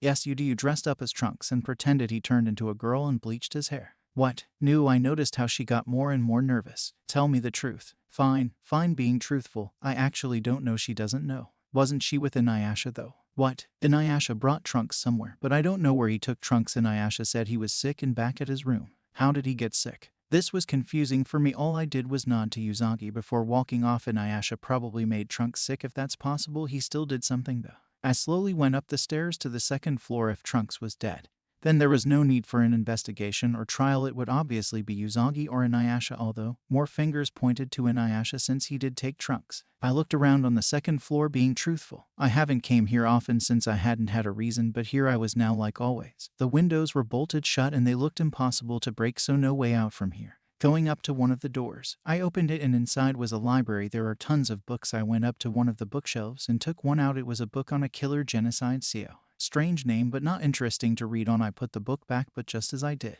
ding dong ding dong. Hello students. I need everyone to gather in the gym. A student has a surprise for you. A surprise? Really? My search for Trunks will be on hold for now. I don't know what would happen if I didn't go to the gym, so I just ran off down the stairs to the gym. Once I reached the gym, Everyone was already there, and there was a table in front. Cake and drinks were lined, and they did look good. Behind the table was Usagi, who was covered in flour. I made all of these for you guys. She smiled, and I was a little hesitant. It didn't seem like Ren hesitated. He took one of the plates with cake on it. The cakes did look strange. There wasn't a theme to it, so it was random. Ren's basically had pink sprinkles, like a lot. Ren coughed a little and had a little look of disapproval. I guess it meant they didn't taste so good. She didn't really look like a cook. Looking over to Monokuma, he was eating one and seemed just fine. Ren swallowed hard. Well, Usagi seemed proud of herself, and any comment would just shatter her. I helped with the cakes, and Ayasha chimed in, which made me even more worried. It looked like Ren had eaten dirt. Come on, what do you think? Usagi smiled. It's great, he choked out as he grabbed one of the drinks. What I really noticed was that there were names written on the cups. The one Ren grabbed had Trunks' name on it, but I guess he didn't notice as he just drank it. Glad you like it. I think I'm gonna use the bathroom, he muttered as I watched him run off. I took a piece of cake and tried it. It tasted just fine. I just assumed Ren had a disliking for cake. Everyone else took a piece of cake and it tasted just fine to them. Ren probably just didn't like cake, being honest. The gym looked empty. There were people, but since mostly everyone died, it was just a few of us, but I knew no other killings would happen, and Ayasha walked up to me with a piece of cake and a cup and shoved it in my hands. The second floor and the last door, he muttered before going back to his place. I blindly listened to him as I exited the gym with the items in my hands. Did he sneak in a pet or something and he wanted to feed it? I'll just assume that the sound of talking died down as I got further away from the gym. I ran up the stairs carefully, making sure not to drop any of the items. The last door. There's probably not any cameras there. Reaching the last door, I heard banging. Come on, someone help me. I heard a voice on the other side. What? Oh, Kanao. It's Trunks. Inuyasha locked me in here. That's where Trunks was. I knew Inuyasha did something. I unlocked the door as it opened, and Trunks came out a little angry and frustrated, so I guess Inuyasha locked him in, but for what reason? Thank you, he sighed. Here, I handed him the cake and drink as he smiled. Finally, I'm hungry. He ate the cake in one bite, which surprised me. While I muttered, he drank the drink I gave him quickly. He ate pretty fast, and he could probably eat a whole meal in under a second. Sorry, he apologized. Don't worry, I smiled as I started walking away, gesturing him to follow me back downstairs. Trunks POV. Finally, I was out of that dreaded room. I was gonna kill Inuyasha for locking me in there. Thank goodness Kanao unlocked the door. I think I would have starved if it hadn't been for her. I started going downstairs back to the first floor where she went, but firstly, I had to go to the bathroom. I just needed to wash my face real quick and it wouldn't take too long. After that, Inuyasha was mine. That was so evil of him. If I wasn't so nice, I'd do the same thing to him. I just hope he wouldn't brush it off as just a prank or just a joke. I opened the bathroom door and walked in. I didn't walk too far, and why? Why did I have hope again? Why did I believe in hope? I should have learned by now. Despair always wins. Ren was on the floor, yielding, spilling from his mouth, and surrounding his head there was a spilled cup on the floor, and his glasses were shattered, pieces of the glass jabbed into him. The door opened and Ku with Inuyasha were standing in the doorway in shock. Ku muttered, ding dong, a body has been discovered. You all know the drill. Inuyasha ran out as Ku walked closer to the body. Me and him were frozen in shock. Ren had been here from the start. He helped me and backed me up, and he was finally gone. This has to be a dream. Yeah, I have to be in the room still dreaming. Inuyasha soon came back with everyone else who were also in shock. They all looked to Ren's body and it seemed like time just froze. Hey, anyone else dreaming? Ryuko finally broke the silence that had filled the room. I don't think so, I muttered. Ho. Ren has finally left. About time. Monokuma just never helped. Shut up, Bakugo looked to him with a deadly stare. Fine, here you go. I guess he threw the Monokuma file at me and I caught it as he disappeared. Let's get this over with. Usagi looked depressed and I nodded as everyone gathered around me. Ren Amemiya was killed at 5 p.m. in the boys' bathroom. His cause of death was poison. Shorter than usual, but it makes this quicker. Monokuma file number 4 has been added to the truth bullets. This will all just be the same. I should just get everything over with. I never knew this day would come, the day I would have to investigate my friend's body. Firstly, the cup. I wasn't here for most of the time, so it's unclear why he did have a cup. He was probably getting a drink. That's definitely how he was poisoned. I mean, you can't just shove poison in his mouth. I wonder where the killer did get poisoned, though. They probably asked Monokuma. Geez, he would go through with any murder and not care as long as we were filled with despair. I'm gonna get back at him one day. I picked up the cup and looked at it more. It had my name on it. Maybe I should ask what happened. This is your fault. Inuyasha, if you hadn't locked me in that room, everything would be clear. Ren's cup has been added to the truth bullets. Something tapped my shoulder and I sorta jumped back a little. Looking behind me, I saw Kanao. I'm just scared of the smallest things. Don't scare me again. Don't you want me to fill you in? Oh, yes please. I silently waited for Kanao to finish talking. After she finished, I nodded and thanked her. Now that everything was clear to me, I could understand everything much more clearly. Back to the body. It was just weird, not the body in general, but to know it's Ren's body. This hurt me, and this probably hurt everyone else, but it was obvious they were hiding their pain. I felt Inuyasha's presence behind me as I turned to see him, crossing his arms. Oh great, it's him, the one who just locked me in a room and left me there. What do you want? I sighed. Alibi, tell me yours and I'll tell you mine. What do you even mean? You locked me in a room for half the day. What alibi am I supposed to have? That counts now, hear mine. I don't want to hear yours, you. Uzagi and I went into the kitchen around 4 and we were there for the entire time until we came out to serve her them. She was making the cakes. I helped a little and I did all of the drinks. Perfect. Have an awful day. I watched as he just walked away. One day, he will be the next victim. Inuyasha's alibi has been added to the truth bullets. Inuyasha was really on my nerves, but this wasn't about him. This was Ren's case. The BLD finally stopped and looked like it had dried. There was no reviving him if it was possible. I picked up his broken glasses, which were in pieces. Ren, why'd you have to die? You had always helped and now you decided to leave. Bad time. The killer must have broke his glasses, that or he fell on them. Maybe that, since there were glass shards that were on his face. Ren's glasses has been added to the truth bullets. Glass shards has been added to the truth bullets. From what Kanao told me, everyone was in the gym eating, so from that, everyone gets an alibi. Maybe if I search more, I can find something. I finally left the area, leaving Ren and all the others behind. I walked into the kitchen. Everything was a mess. I knew I shouldn't have trusted Uzagi with cooking flour, sugar, cake batter, etc. It all just ruined the kitchen. I had to be careful not to slip on anything. The last thing I wanted to do was slip and fall. I looked to the count and noticed something. There was a bag with what looked like a powder and it looked like flour or sugar. I grabbed a handful of sugar and compared it to the powder in the bag. They looked the same, but I don't know, I wasn't too sure about it. Powder has been added to the truth bullets. Inuyasha and Uzagi probably knew what it was. Maybe it was just extra sugar that was probably it. Nothing else in the kitchen seemed like it had anything to do with this case. I went out and went back to the bathroom. Everyone had already left except for Inuyasha, who was just staring at the body. Why are you here still? I asked him. I looked in his hand and he was holding something. 2 things. I found this. He had a cup in his hand that had his own name on it and he poured out some green liquid. If you're asking me to try it, then it's a no. I'm not asking you to try it. This is poison, idiot. The killer was trying to poison me. The killer tried poisoning Inuyasha. I guess it was sorta smart. Where'd the killer get poison from even? He looked at me like I was crazy. Obviously from the kitchen. What's the other thing in your hand? I asked as he showed me a piece of blonde hair. Isn't that Uzaga's hair? Yeah, I found it in his cup. It was sorta strange since I didn't see the hair beforehand. Maybe the hair just dropped when she was doing the drinks. Inuyasha's cup has been added to the truth bullets. Uzaga's hair has been added to the truth bullets. Inuyasha did have a good eye, but something seemed a little off. I just had a feeling, but it was probably just Ren's death. Maybe I was going a little insane. My thoughts got interrupted by the speakers. Ding dong, ding dong.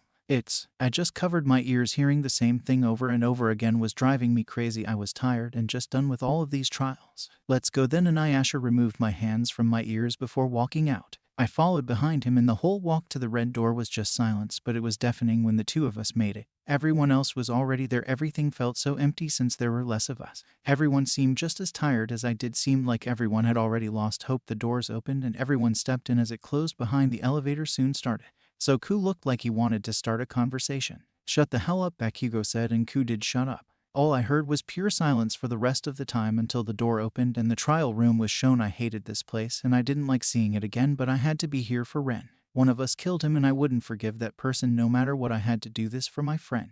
Maybe there is a glint of hope left in all of this darkness. Now Monokuma didn't get a chance to speak. Shut up, we get it, Ryuko. Thankfully, cut him off. Let's just start. Everyone was in the gym, right? I finally said. Except for you, Inuyasha snickered. You locked me in a room. Yeah, and it was funny. Quit fighting for a second. Kanao broke us up. Sorry, we sorta mumbled. Let's get started. I'm tired. Uzagi whined. Yeah, we should get started. I wanted to get this over with. Non-stop debate. Where shall we start off? Kanao asked. Let's start off with where the killer got poison from. Inuyasha threw this up. I think they asked Monokuma. Uzagi could be right, actually. Monokuma wouldn't give them crap. Ryuko shot her idea down real quick. Maybe they found it. Kanao was close enough. Whatever. I agree with that. I finally spoke. Break. Truth bullet used. Powder. Good thought, Kanao. Thanks. The killer probably did find the poison. I know Monokuma wouldn't give anyone anything from what I know. Maybe they found it on the floor or in someone's room. I guess Uzagi was close enough. Guess so. I shrugged. The killer is me, guys, Inuyasha just said. What? The killer is me? If it was, why would you just blurt it out? Ryuko crossed her arms. I don't want to see everyone die. His whole mood changed. What? I killed Ren, but I don't want to see everyone die because of me. Something seemed off about this all. Inuyasha, I don't think it's you. I tried reassuring him. Oh, shut up. He cut through me and his mood changed again. What? The killer is me. Vote me already. The killer isn't you. Inuyasha, why are you pushing this on yourself? I think you're just dumb. Inuyasha was just acting weird. Rebuttal showdown. The killer is me. Come on, vote me already. All of you guys are just dumb. I'm admitting to killing Ren. Can't you all see this? I just wished he would stay quiet for a second. It's not you, Inuyasha, and it's obvious you wouldn't be pushing the blame on yourself like this. Just vote me already so I can get my execution over with. Come on. You idiot, there's no evidence that it's not me. Finally, I had something to shut him up. I'll cut through that. I finally shut him up. Break. Truth blade used. Inuyasha's cup. Huh, Inuyasha, it's not you. How? Remember, your cup. When you dumped it out, there was poison in it. If you were the killer, then you wouldn't put poison in your own cup. Oh, oops, he looked away. Inuyasha is so dumb. Uzagi laughed. Shut it, he muttered. Let's continue. I got them on topic. Don't you guys think we should give up? Ruko said. Poison doesn't leave behind evidence. Meaning we can't know who did poison him. Ruko was right. Poison doesn't really leave behind evidence. So what the hell are we supposed to do?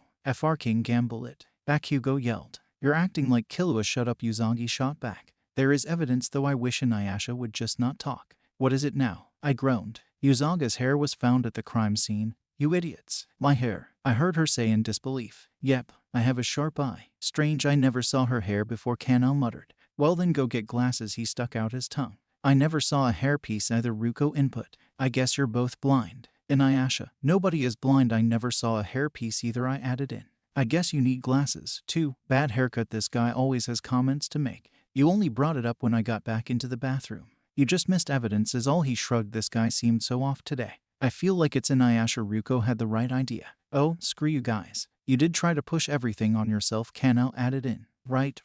Inuyasha was acting a little off. He blames himself and then says screw you to Ruko when she agrees. What's with him today? Anyways, let's move on, I finally said. Oh, can I speak? Uzagi yelled over me. So you remember Ren's face, right?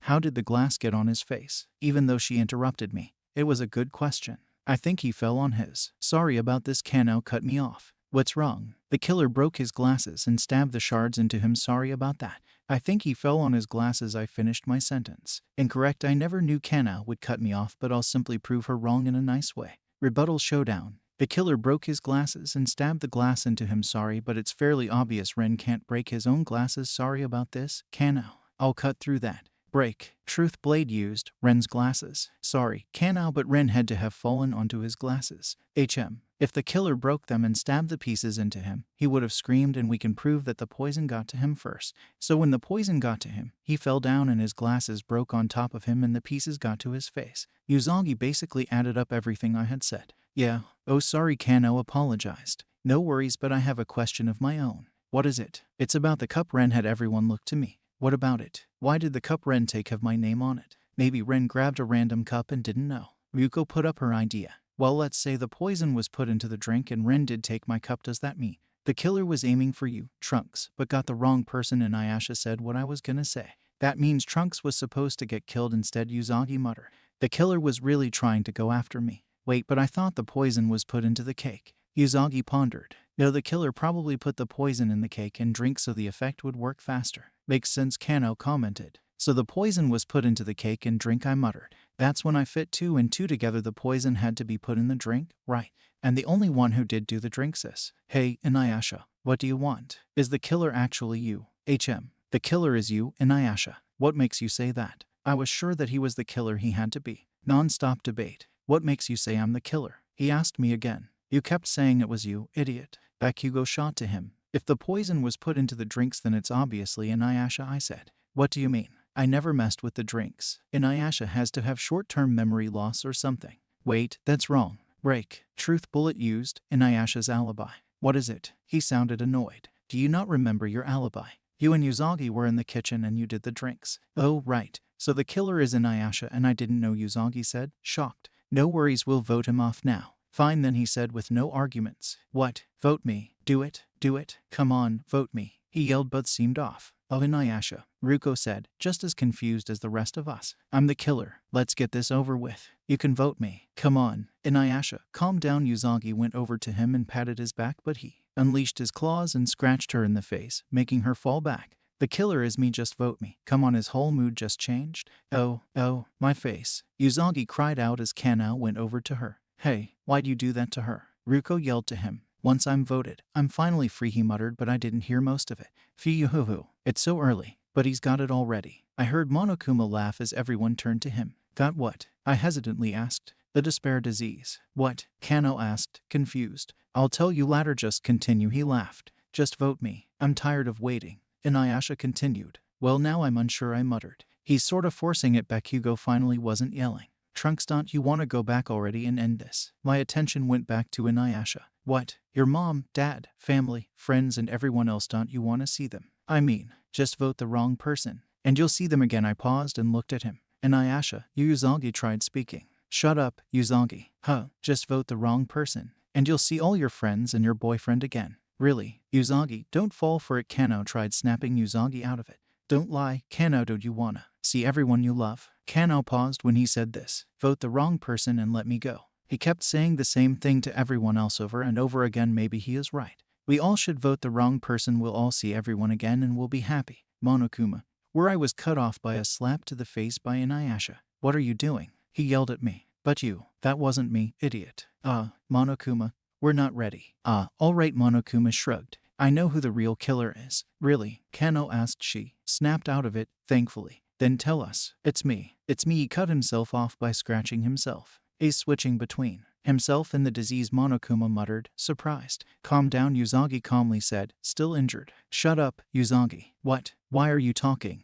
Huh? Uzagi was confused and so was I. Why do you keep talking? I'm confused, she finally said. I don't understand why. A killer keeps talking. What? Uzagi's the killer, Ryuko mumbled. No, the killer is me. Just vote. He covered his mouth this time. How am I the killer? This is a misunderstanding. Uzagi defended herself. Quit lying, he removed his hands. Uzagi would never kill. Ryuko yelled. I have proof, you idiots. What proof did he have? Uzagi wouldn't kill. Non-stop debate. The killer is Uzagi, he repeated himself. The killer would never be her. Ryuko shot back. That's where you're wrong, he smirked. Why would the killer be Uzagi? I asked. There's only one reason. And what might that be? Kano had a worried look. She mistakenly thought something was something else at this point. I couldn't back out of this. I was forced to agree. I agree with you, I choked out. Break. Truth bullet used. Powder. He's right, I muttered. What? Uzagi said in disbelief. Uzagi was in charge of the cakes and it required sugar, right? I looked as she silently nodded. Yeah, I used some from a bag I found. Usagino. Usage, that wasn't sugar. What? That was the poison. Uzagi's face changed quickly. Bud said it was sugar. She looked to Inuyasha, who started laughing. Because you're just gullible, Uzagi Tsukino. You killed Ren. You added the poison into the cake. I knew Inuyasha was evil, but he wouldn't go this far. I didn't kill Ren. I know I didn't. I would never. I could already see that she was forming tears. Let's get this over with, Trunks. Care to sum everything up? He looked towards me as I nodded, still in disbelief. All right then, I hesitantly said. Closing argument. Firstly, let's get the obvious out of the way. Inuyasha locked me in a room, so I'm going off what Kano said. Fact check me if it's needed. Going on to the actual case. The killer and Inuyasha went into the kitchen. The killer most likely had the idea to make the cakes for everyone, and Inuyasha joined in. Knowing he could do something, Inuyasha must have got the poison into a bag and brought it in. He probably told the killer that it was sugar and they should use it for the cake. Gullible. The killer believed it and put it in one of the cakes, just to test it while they used the real sugar in all the others, hence why nobody else was poisoned.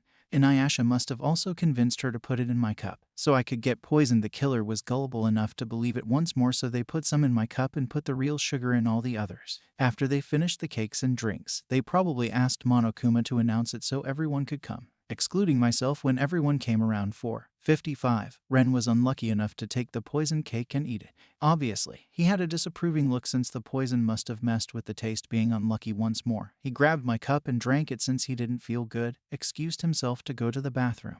Once there, the poison must have taken effect because he must have died, falling to the ground and causing his glasses to shatter, pieces of the glass getting onto his face. He must have coughed up blood along with it, and once I came back and went into the bathroom, he was dead. Please, tell me I missed something. Uzagi Tsukino. Complete. And no, she mumbled. It's over, Uzagi. Inuyasha crossly said. We have to vote now. Ryuko asked. I guess so, I choked out. Then it's voting time. Will you choose the correct one or the dreadfully wrong one? Let's find out. Monokuma laughed as we all got ready to vote. The votes are in, and like always, you're correct. The killer is Uzagi Tsukino. You're lying, right? I spoke. Why would I be? Uzagi can't be the killer. Face it, Trunks, this gullible idiot fell for all of that. Inuyasha snickered. No, I didn't kill Ren. Uzagi was starting to cry. You chose her and she fell everything, Ku muttered. Yep, he nodded. Why did you do this? I asked him. It's time for the ultimate Transformers punishment, Monokuma called out. Because, Trunks, he started responding.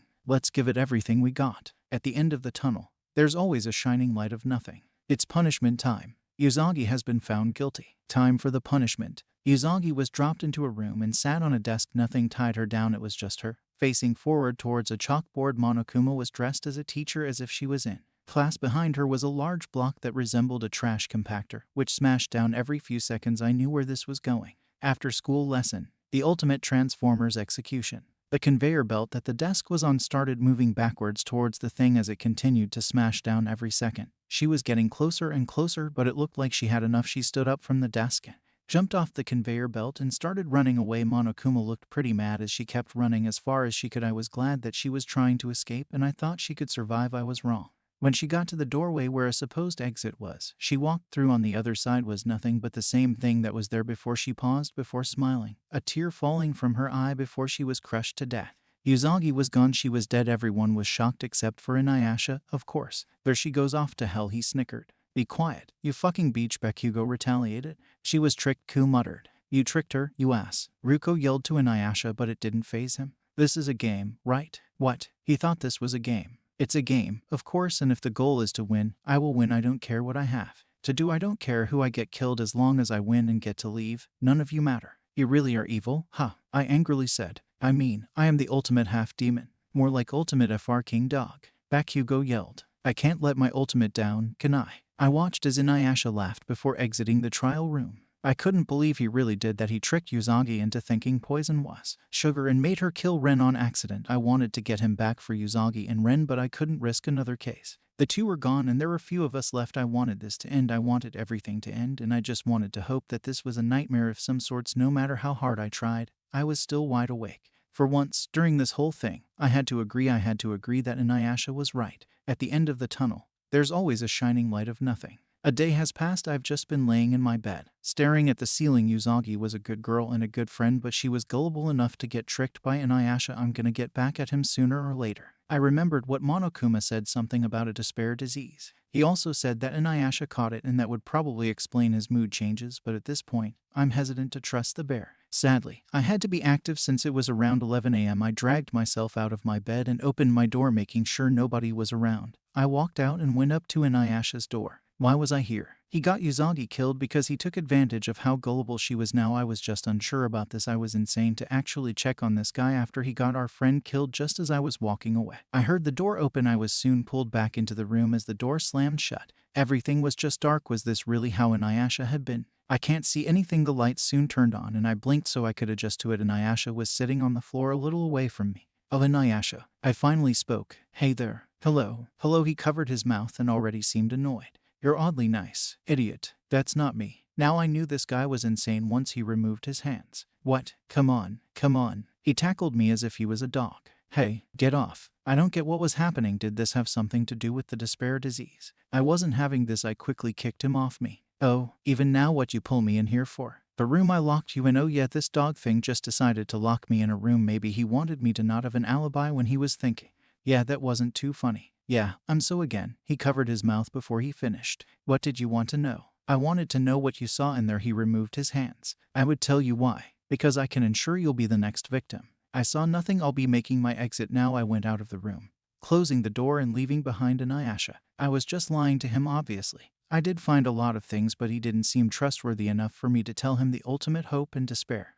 This all seemed strange that even I was getting frustrated. I was soon in front of Kano's room door. It was nothing too serious. I was just gonna ask her to help me do something. Should I turn back? No, I'm already here now. I knocked at her door and waited for a response. The door soon opened and she was in front of me. Can you help me get everyone to the bathhouse? Please? Why? No cameras and I need to talk to everyone excluding Inuyasha. Okay, she stepped out and I started walking away to the bathhouse to wait for everyone. I was soon sitting on the floor in the bathhouse, just trying to think what was the ultimate hope and despair. It was all just confusing. Maybe if I just said it to everyone else, they could help and I could get a lot off my back.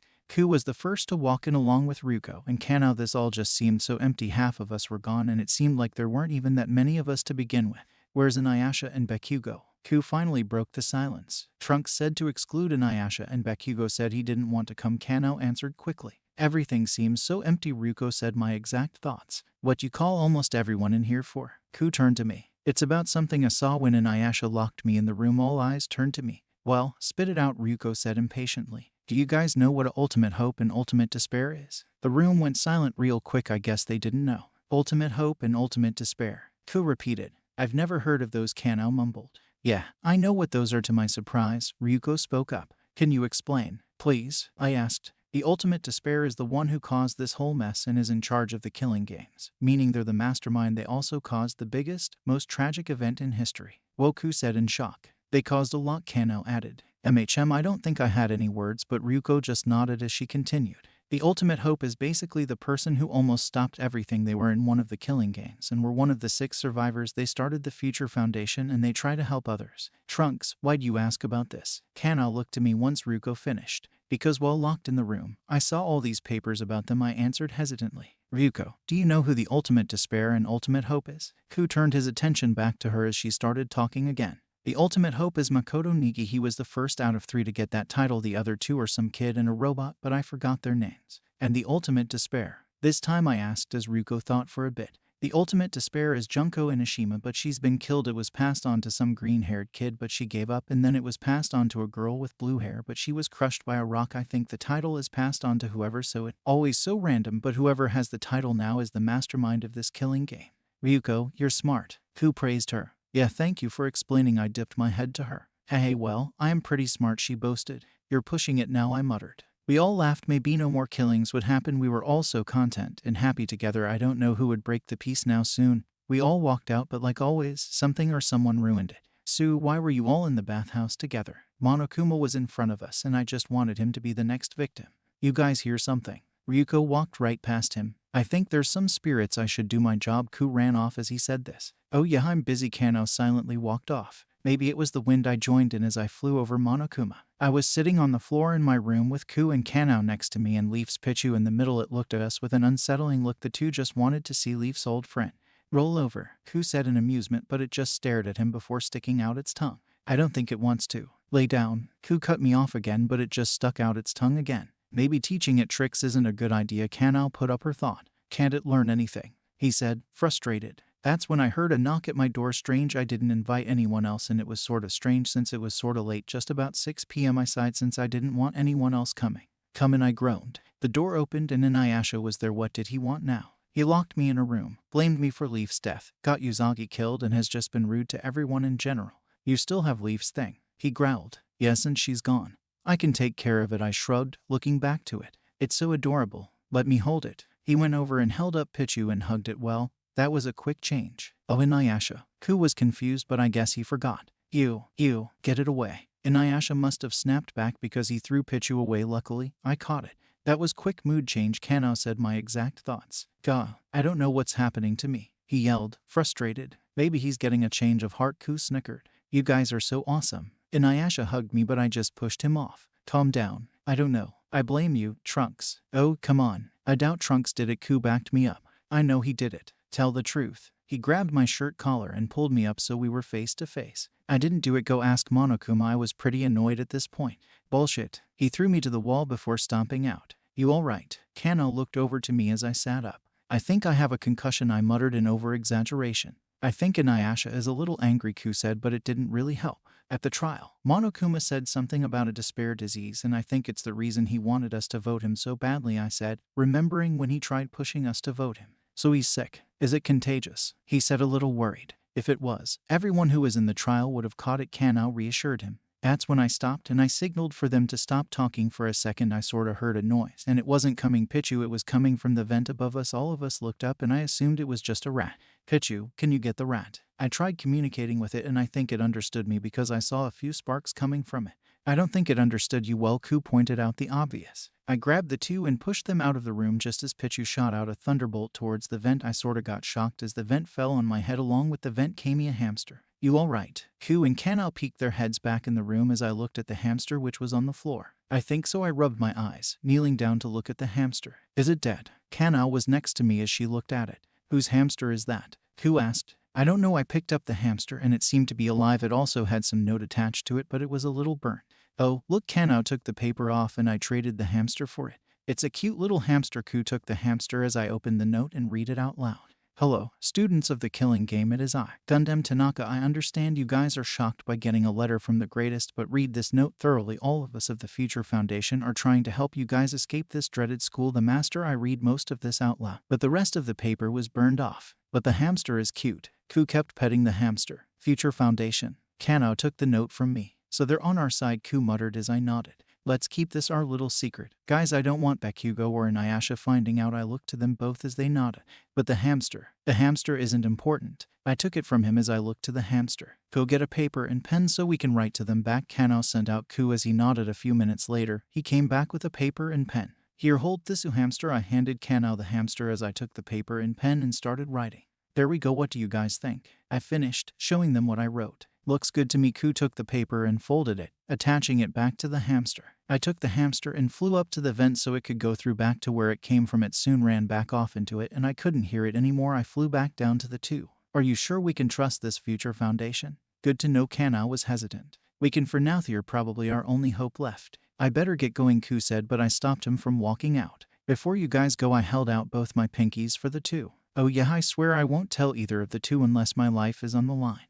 I guess what Ku said was close enough as he locked with one of my pinkies with his own. Yeah, promise. Kanao locked pinkies with her own. Great, maybe no more killings would happen again. All of us were content and I knew this could be the end of the killing game. All we could do was wait and hope for an escape route. It seems we got our note back. Gundam held his hamster as he removed the paper and handed it to Makoto. What does it say? Kyoko looked over his shoulder as he started reading it out loud. Dear Mr. Tanaka, I am Trunks and I am writing back to you. I want to thank you and the Future Foundation, and all our hope is onto you guys. We really hope you guys can stop the killing game and help us escape, although we are hesitant. All of our trust is into you guys. Thank you. Makoto smiled at the note. So I guess we promised to help them escape, Shuichi said. That means we have to ensure they escape. Maki has a small grin on her face. Correct, and they will escape. We have to help me. Makoto nodded.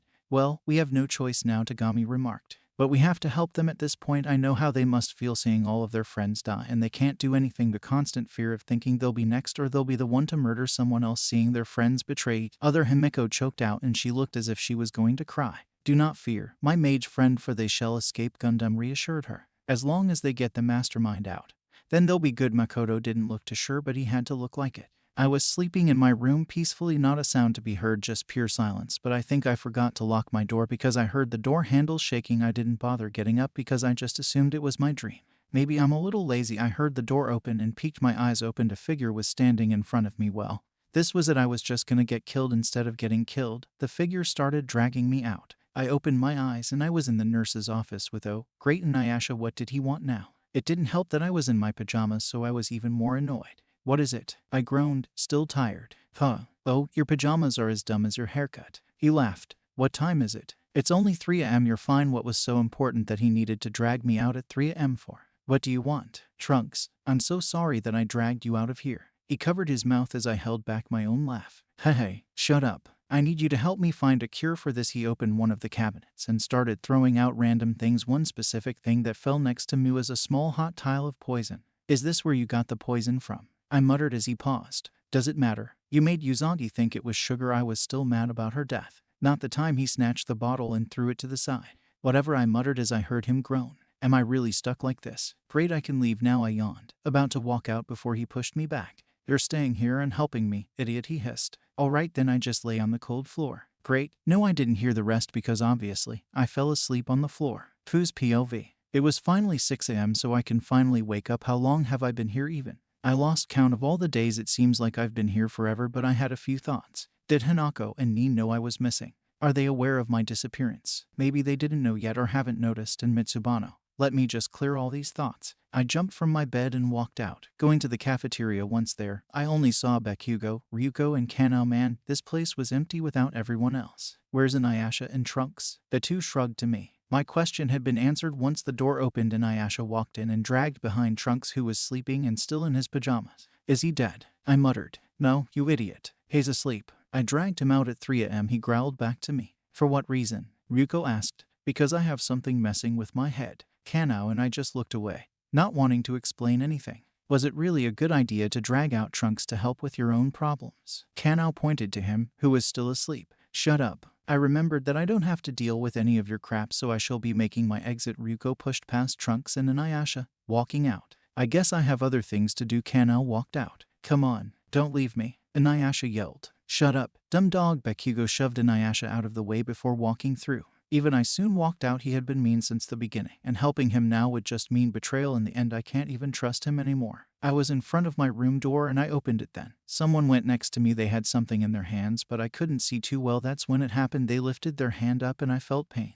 I never thought that they would sink this low. Trunks POV. I woke up laying on the cafeteria floor. Inuyasha was standing next to me and he looked irritated, probably about the despair disease thing or something. Oh yeah, I still wasn't dressed because I was dragged out at 3 a.m. Oh, you're awake, he glared at me as I stood up. Thanks for worrying about me, I groaned. Your pajamas still suck, he snickered. Cut it out. You dragged me out at 3 a.m. Yeah, and he suddenly just paused. I don't know why exactly. I didn't hit him or anything, but he just suddenly stopped talking. Inuyasha. I watched as he smelled the air like an actual dog. I never cut you or anything, correct? I looked all over myself for a few seconds. No, you never cut me. This isn't right. He quickly ran out and I followed behind him. What's wrong? We were both in the hallways as he looked left and right. This way. He ran to the left as I followed him. I paused once we were in front of Ku's room door. It was cracked open and on the floor was a trail of BLD. Come on, Inuyasha opened the door cautiously and we both walked in the trail lead all the way to the bathroom.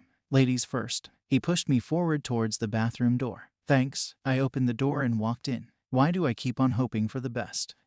Ku was at the bottom of the bathtub, which was filled with what that wasn't clear because of the BLD that looked to be coming from his head. There was a rope that was tied to the faucet of the bathtub, which was tied around his neck, and his hands were around it like rays. I think I'm still asleep, I muttered. I should get the others. Inuyasha quickly said it was probably an excuse to leave the body for a little bit.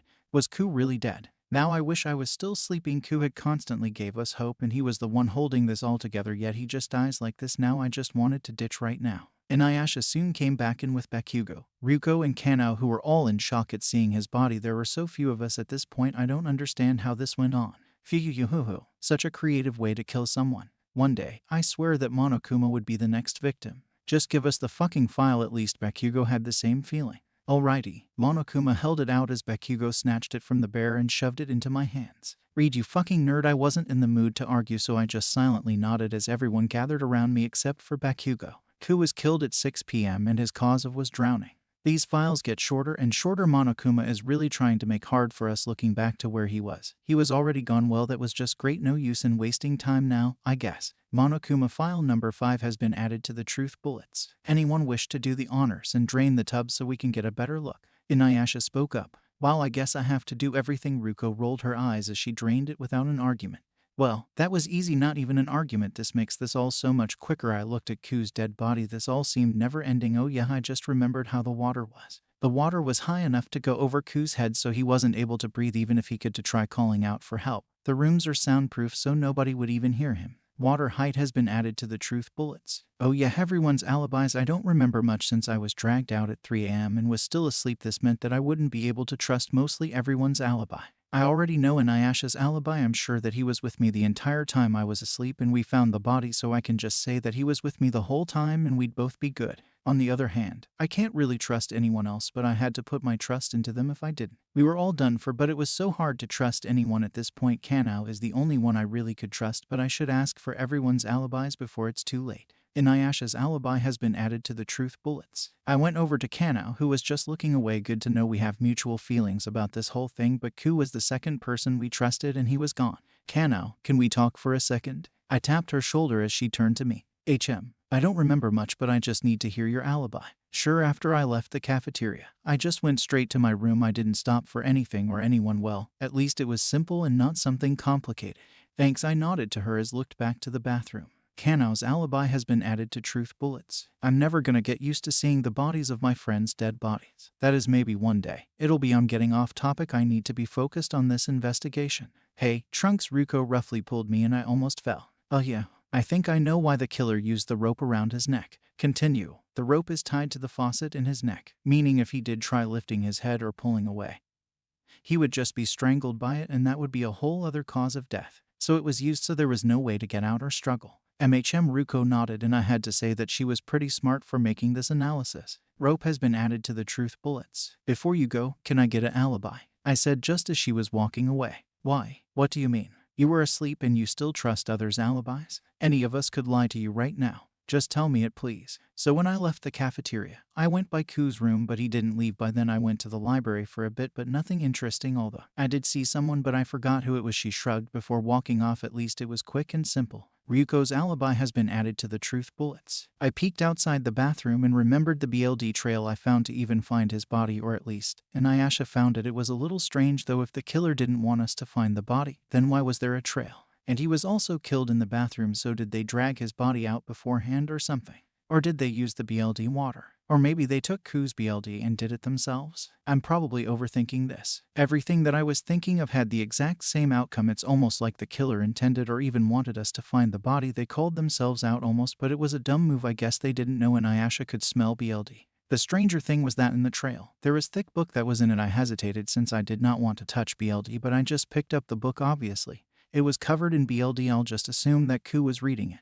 Blood trail has been added to the truth bullets. Book has been added to the truth bullets. I set down the book and shook my hand, looking back up. I noticed that Inuyasha was covered his mouth and trying to sneak out. Nope, he was not leaving on my watch. I went over and grabbed his sleeve, pulling him back and making us face each other. He wouldn't remove his hands, but I could hear a low growl from him. It was obvious he was annoyed. I have a few questions for you, I spoke as he just stepped on my foot. Nope, he removed his hands, pressing down harder. While I was asleep, did you go anywhere? I kicked his foot off as he just stuck out his tongue. I didn't go anywhere because I was waiting for your lazy butt to wake up.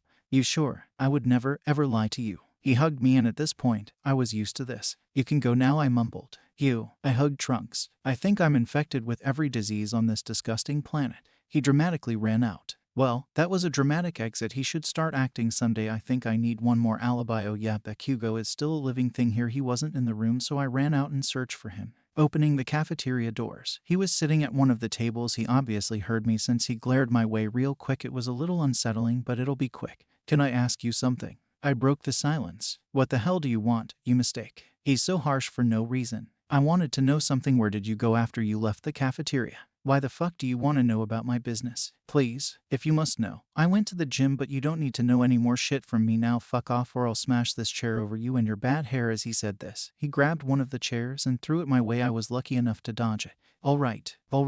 I quickly left because I didn't want anything else to happen. Bakugo's alibi has been added to the truth bullets. I leaned against the wall, thinking about my next move. Maybe I should investigate more and talk to everyone, but I think I had bad luck because the timing was ever so perfect. Ding dong ding dong. You guys know the drill. I'm so excited for this trial. Get to the red door and fast. Maybe my new talent should be bad luck because I really wanted the chance to investigate more. Nothing I can do now. I started heading to the red door. Might as well get this over with. I was standing in front of the red door. The other four were already there, and every time, it's always more empty than last time. There were so many of us before, and each time I always ask myself what happened.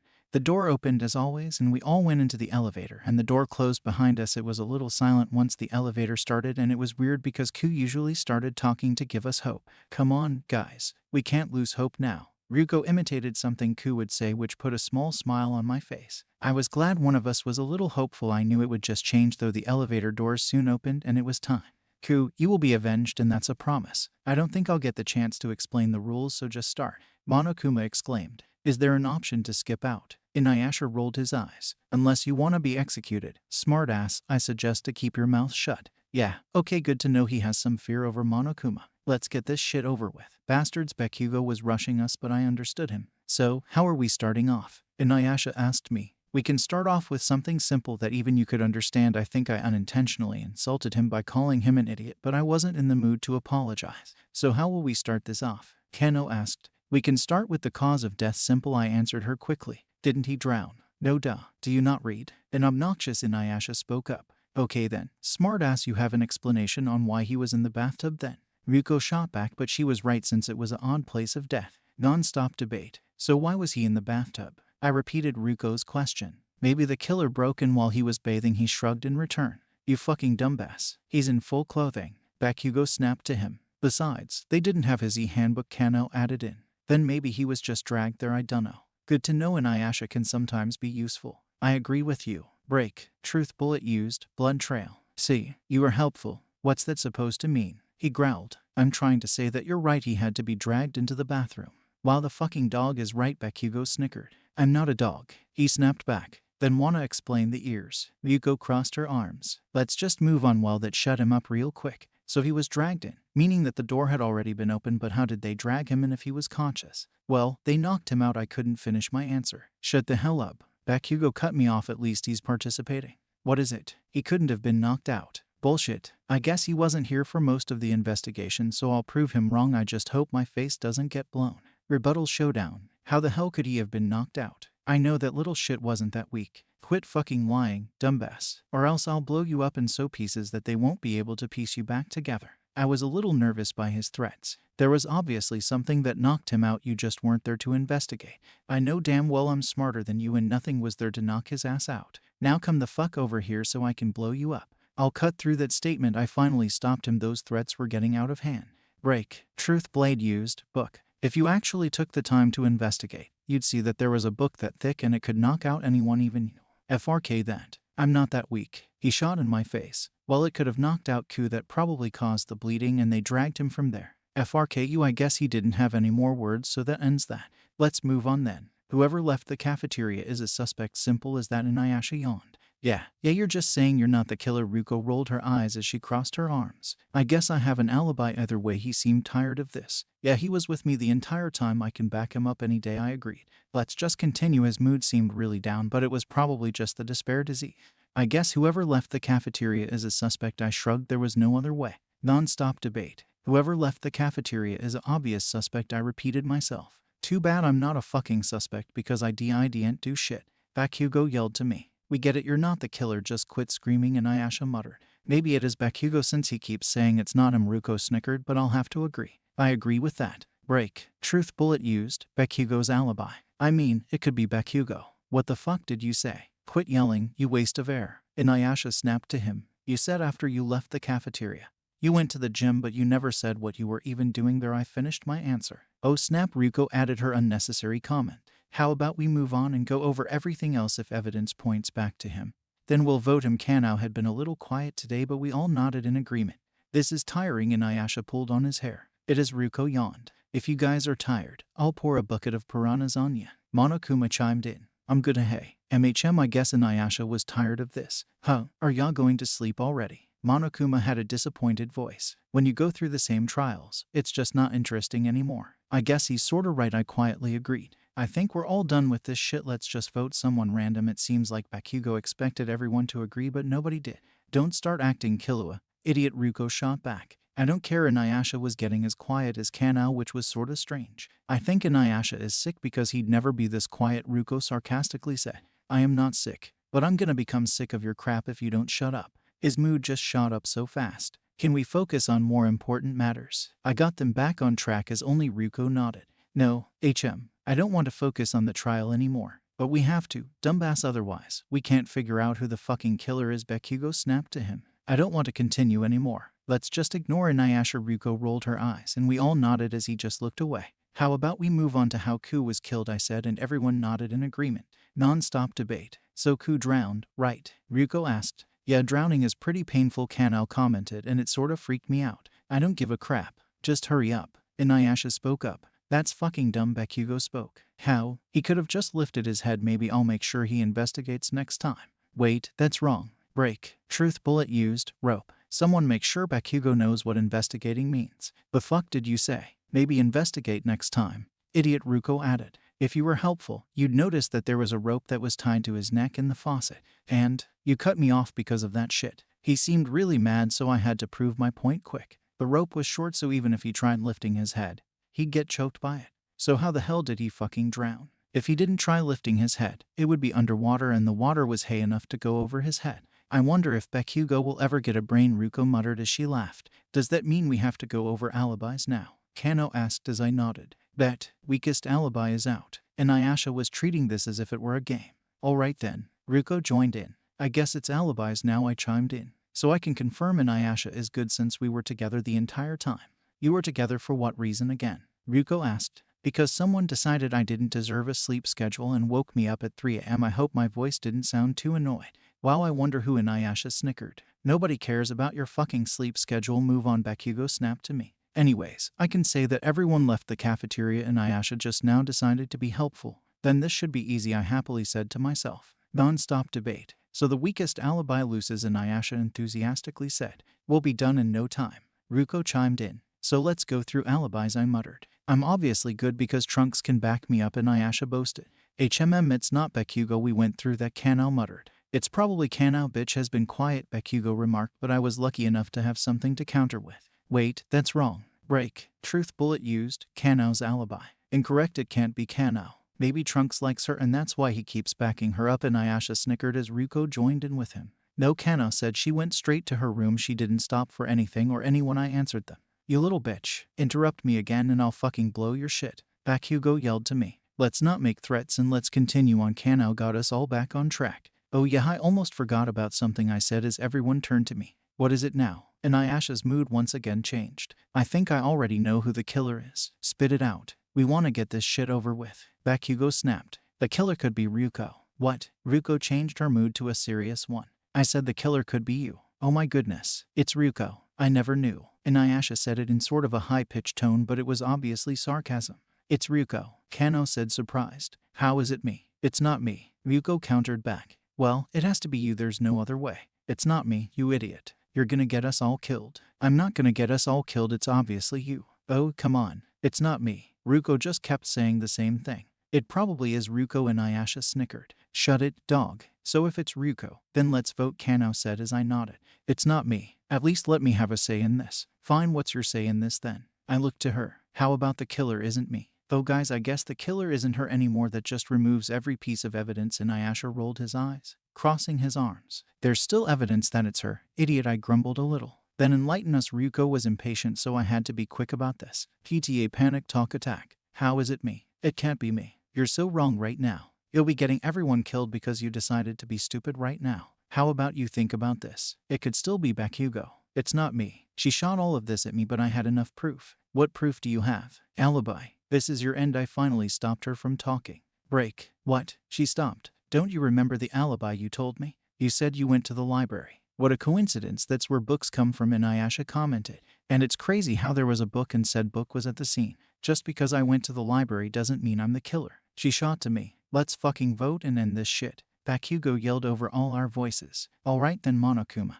We're ready to vote." I looked over to the bear, who gleefully stood up. Ulrich, he tried to talk, but someone surprisingly cut him off. "Wait, Kanao was the one who did." "What the hell is it now?" he yelled in her face. "I can't do this." "What's wrong, Kanao?" "We have to vote," I told her as she looked down. "I'm sorry." "Sorry for what?" "Existing." And Ayasha input. "Come on, Kanao, once we vote, it'll be over." I thought that was it, but I was wrong. "Ryuko didn't kill Ku." "I told you." Ryuko yelled. "So who did?" I asked. "I killed Ku." I paused when she said this. "She killed Ku." "What?" I muttered. "I thought Ryuko killed him though." And Ayasha was just as confused as the rest of us. "I didn't, but Kanao killing someone?" Ryuko had a shocked look on her face. "Kanao, I think you're a little hazy," I said, just wanting her to say she was joking. "I'm not. Think about it for a bit." She had a reassuring look. "But the killer can't be her." Non-stop debate. "The killer is me," she repeated. "It's Ryuko, not you." And Ayasha quickly said, "Just think about it. Let's just vote fucking Ryuko." Bakugo snapped to everyone. "It's not me, but it can't be Kanao. It's probably a trick." And Ayasha tried to lie. "Have you guys thought about anyone lying about their alibi?" I had to agree. I was forced to. "I agree with that." I hesitated for a second. "Break. Truth bullet used, Kanao's alibi." "Does that mean you lied?" I looked to her as she slowly nodded her head. "I lied about my alibi." "That means you were the one I saw in the library," Ryuko muttered out. The killer can't be her though." "I thought it was fucking Ryuko," Bakugo said in confusion. "The killer is supposedly Kanao," I answered. "Trunks, close this up so we can vote." She looked to me. "You all right?" I hesitantly nodded. I really had to do this. Closing argument. "So first, everyone was in the cafeteria. I was sleeping. Just correct me if needed." "Since everyone was in the cafeteria, it'll be more easy. Everyone left the cafeteria, and that left in Ayasha and I. When Ryuko went to the library, the killer must have followed her. Ryuko didn't remember who it was, so that made this difficult. The killer must have taken a book and left the library. They must have saw Ku going to his room and thought of it as their perfect moment. They went up to Ku and hit him on the back of head. That caused the bleeding, and he must have gotten knocked out. Once Ku was out cold, the killer must have started dragging him to the bathroom, and they didn't notice the trail they were leaving behind. Once they were in the bathroom, they probably had the rope beforehand and tied it to his neck in the faucet. Since the rope was short, they made it so even if he tried lifting his head, he would only strangle himself. Once they filled the bathtub with water, it was only a matter of time before he would drown. The killer soon left the room, and it all leads up to when I woke up beside Inuyasha and he smelt the BLD with us both following it. Before we found his body, the killer had to also lie about their alibi so they'd seem good. Please tell me I got everything wrong, Kano Tsuyuri. Complete. All of that is correct, she nodded to me. Wait, don't vote her. The killer is still me. Ryuko tried pushing the blame back onto herself. So it's fucking Kano? Bakugo asked. Yeah, Inuyasha muttered in answer. Monokuma. We're ready to vote. She looked over to Monokuma, who stood up once more. All right, no more interruptions. It's voting time. Will you choose the right person, or the dreadfully wrong one? He gleefully said as we all got ready to vote for her. All the votes are in and they all go to Kano Tsuyuri. And what do you know? You dummies are right. Kano killed Ku. Monokuma announced to us all. Kaneawi. I asked her. My motive will be secret, sorry, she quickly responded. You really went far enough to kill Ku, Ryuko mumbled, looking away. Enough talking, I have to get this over with. Then I have a very special punishment for the ultimate demon slayer. Except there will be a little twist, Monokuma laughed. Kano, I could only hear Inuyasha say her name, he was just mumbling everything else. Let's give it everything we got. God damn it, Bakugo looked away. It's punishment time. Kano Tsuyuri has been found guilty. Time for the punishment. There was an empty place and the ground had sand. There was a bright sun that was shining down and Kano was standing. She was barefoot and the sand looked like it was burning her feet. When I opened my eyes, I was right in front of her and also barefoot. The ground was burning my feet, and not only that, but the sun was burning my skin. It was only happening to me and not her. We both had our own swords. I assumed that we both had to sword fight before I was burned to death.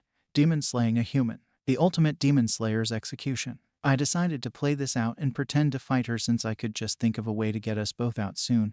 I was running towards her and swung my sword with little strength. Luckily, she blocked it with her own. The sun was shining brighter and my skin was burning. I kept attacking her, but she either dodged it or blocked it with her own sword. This could be easy, and I was already thinking of a way to escape. The sun must have gotten to me because I lost balance and fell onto the hot sand. I coughed a little and looked up to Kano. I watched as she lifted her sword and pointed it to her head. She then stabbed it through her head as I watched BLD fall from it. Soon, she fell to the ground. She was dead. I don't remember anything else because I fainted from the heat. The four of us were in the gym. It was 10 a.m. and Monokuma had called us all here. We have all gotten this far, but we've lost so much and so many along the way. I wouldn't be surprised if someone actually committed suicide like Midoriya. The sound of a microphone was heard as we all looked to the front. Monokuma was there holding a microphone, but I didn't want to hear his voice through it. Hello, I'm surprised you idiots made it this far, he exclaimed. What do you want? I said, already annoyed. I have a very special challenge for you little craps. If it's some game, I'll kill myself now. Ryuko crossed her arms. Oh, I'll join you, Inuyasha said as he did a finger gun, pointing it to his head. Shut up so I can explain.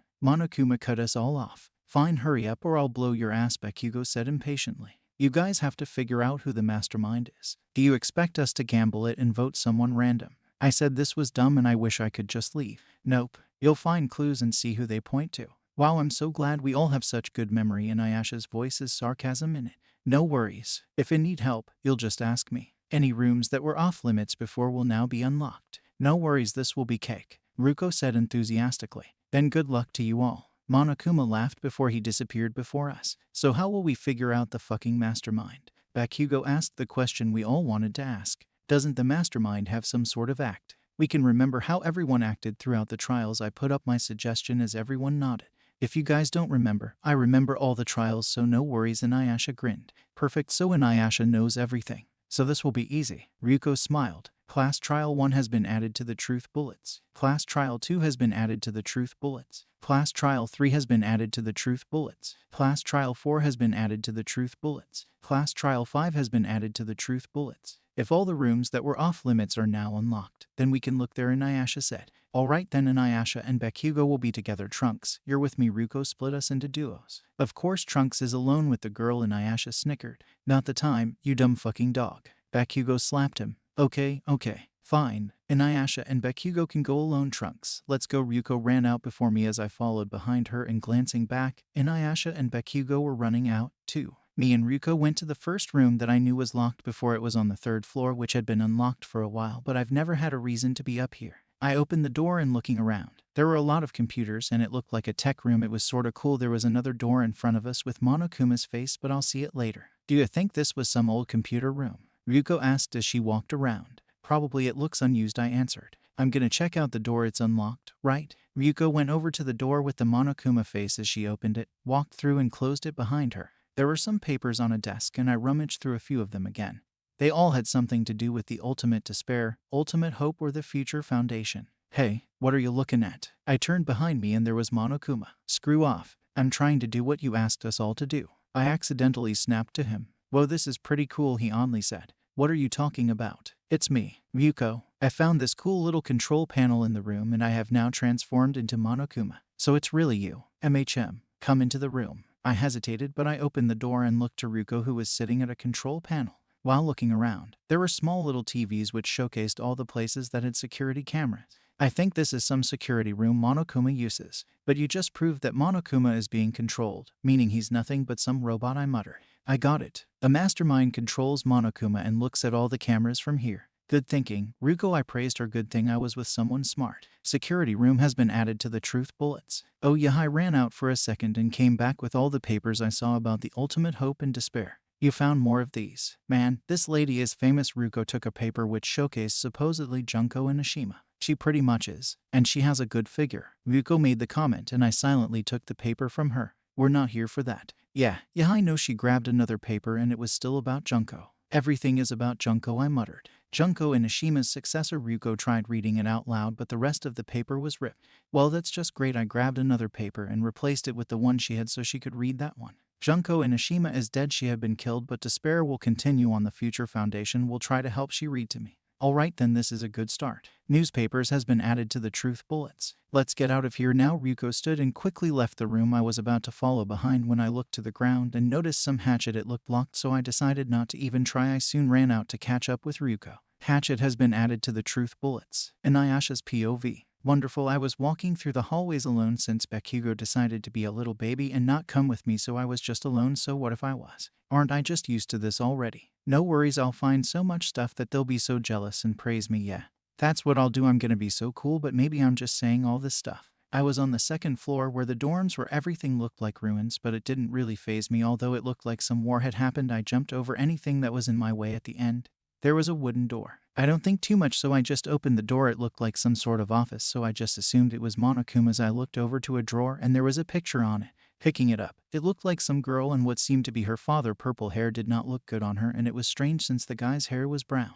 Back to looking around. There were just papers and crap all over. The room looked pretty old since there was dust almost everywhere. I picked up a book I saw and opened it. I didn't bother reading the cover, but I flipped to a certain page that showcased 6 people: Makoto Nigi, Kyoko Kirigiri, Byakuya Tagami, Toko Fukawa, Yasuhiro Hagakure, and Ai Asahina. I read some more and found out that they were supposedly survivors of one of the previous killing games. Makoto was the ultimate lucky student, Kyoko was the ultimate detective, Byakuya was the ultimate affluent progeny, Toko was the ultimate writing prodigy, Yasuhiro was the ultimate clairvoyant, and Ai was the ultimate swimming pro. Those were pretty interesting ultimates. The rest of the book was random junk about the school, but I guess what I mainly needed to know was the survivors. It never said if they were still alive, so I guess I can assume they're dead. Survivors have been added to the truth bullets. Maybe I'll go find Ryuko and Trunks. If I tell them about this awesome discovery, I'll be so cool. I started running out, but I soon stopped. I had to tell them this, right? What was I stopping for? Don't I want to be cool and the center of attention? I found some vital information and it could be so cool to tell them, so why am I stopping? Why won't I just move and go tell them? Hey, dog, shouldn't you be investigating? I snapped back into reality when I heard Bakugo. Don't call me a dog, you idiot. I growled back to him. Then you want to explain your ears. Let's catch up with the others. I started walking away as Bakugo laughed and followed behind me. Ryuko and I were sitting on the ground in the gym. We had both found a book about something and we were both about to read it. Ryuko went a little closer to me so she could see, but I didn't mind. The cover of the book was a little dusty, but I wiped it off to reveal the title. Project Universe is what it said. It looked like the book had been hidden, so I opened it up and started reading. Hello there, I'm and 773 and 1, and next to me is my friend, and %EUR, Y equals we both wanted to impress Junko and Ashima. We look up to her so much and we want to be like her. Too bad she's dead now, but no worries. We're both gonna become the ultimate despair, and we'll make her proud. This is something we've both been working on, and it'll the next killing game. This will be really tough because it conducts a ton of science, but we got this. We managed to get help from other people who have fallen into despair. This will all be so random, so I had to hope we'd take the perfect people for the next killing game. I read out loud. The names were smudged out, but I ignored it. Whoever they are, They're probably referring to us, Ryuko muttered as I nodded and continued to the next page. We've done it. Project Universe is going smoothly so far. The portal to all the other universes is almost finished. It's sad that we can only choose people from random, but no worries, we'll test out everything using one of the Monokumas I'll control. Once we get the 16 people, we'll follow in Junko's footsteps and continuing the killing games. I bet she's looking down at all the despair we're causing and smiling. But there's one thing I don't want to do this. I continued to read, but we both got confused. Whoever wrote this book is as dumb as bricks. They're talking about all of this stuff, but then claiming they don't want to do it. Ryuko spoke up. I'm just as confused, but let's keep reading, I calmly told her as I flipped to the next page. I don't want to do this, but I want to at the same time. Junko and Ishima was something I heard in my universe. That's the whole reason I had to break everything just to get to this one. Both of us are here now, so why don't I want to do this? I'm ultimate despair now. Why don't I feel it? I should quit writing this before she finds out. Oh, right, I need to wipe everyone's memories, and I'll wipe my friends' memories too. Only I should remember everything. This killing game has to work. I didn't do all this science shit to back down now. This better be worth it, because soon, I don't know when, everything is going to break. The rest of the book was covered in BLD. And in surprise, I accidentally threw the book. What'd you throw the book for? Ryuko yelled at me. Sorry, I just got scared since it was BLD, I muttered as I watched her crawl and get the book back. Okay, but what did it mean when it said that? She asked, going back to where she was. Because soon, I don't know when, everything is going to break. She repeated. I can't say. It's just as confusing to me, but this seems important if it's referring to us, I muttered as she nodded in agreement. Look, one more page before the rest is ruined, she said as she flipped to the final page of the book. Read it then. This is for my friend who missed a lot. If you're not them, quit reading. Okay, Project Universe is something we've been working on. Our plan is to create a portal that leads to other universes. Sounds weird, but let me explain. We will start a killing game like Junko's, but we'll take people from other universes. The twist: if they don't finish the killing game in time. Ryuko stopped when the rest of the page was ripped off. Well, that's wonderful, I sarcastically said. Let's put this aside for now, she told me as I nodded.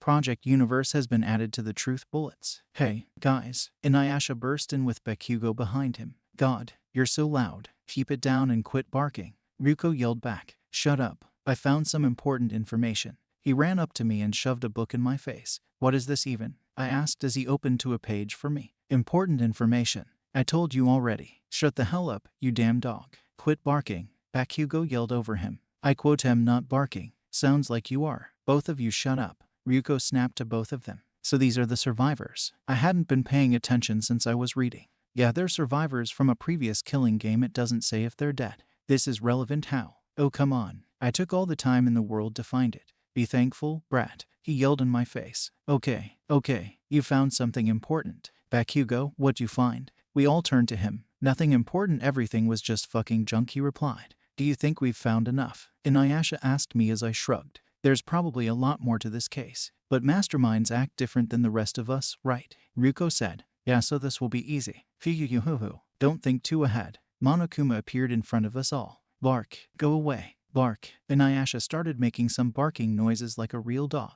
Oh my goodness, he actually barks. Ryuko said in amazement. I told you this bitch was a dog. Bakugo laughed. No, if he thinks I'm weird, he'll bug off, he snapped back. Could you idiots shut up for a second? Monokuma finally spoke again. Oh yeah, you exist, what did you need? I looked to him. Oh, I'm just lucky you're all here, he laughed as smoke started filling the room. What is this? Inuyasha asked. It's smoke, dumbass, Bakugo answered rudely. Okay, but what's it needed for? Ryuko said. I don't know. Inuyasha couldn't finish because he ended up passing out. What the hell happened to Bakugo? Tried yelling, but he just passed out as well. What's happening? Ryuko snapped her head to Monokuma. I just gotta ensure you don't see anything. Monokuma laughed. You little. Ryuko passed out as well, and soon, even I passed out. Class Trial 1. Memory of the first trial and everything before it. Class Trial 2. Memory of the second trial and everything before it. Class Trial 3. Memory of the third trial and everything before it. Class Trial 4. Memory of the fourth trial and everything before it. Class Trial 5. Memory of the fifth trial and everything before it. Security room. A room that showcases all the cameras around the school. There's a control panel that the mastermind uses to control Monokuma. Newspapers. Ryuko and Trunks found newspapers that tell about Junko and Ishima's death in the Future Foundation. There was a paper on her new successor, but it was ripped before the name was revealed. Hatchet. There was a hatchet found on the floor of the security room. It looked locked, so there was no reason to investigate. Survivors. Inuyasha found a book listing all the survivors that had survived a previous killing game. It's unknown if they're still alive. Project Universe. Something most likely the mastermind wrote. It says everything about their plan to create another killing game in an odd way.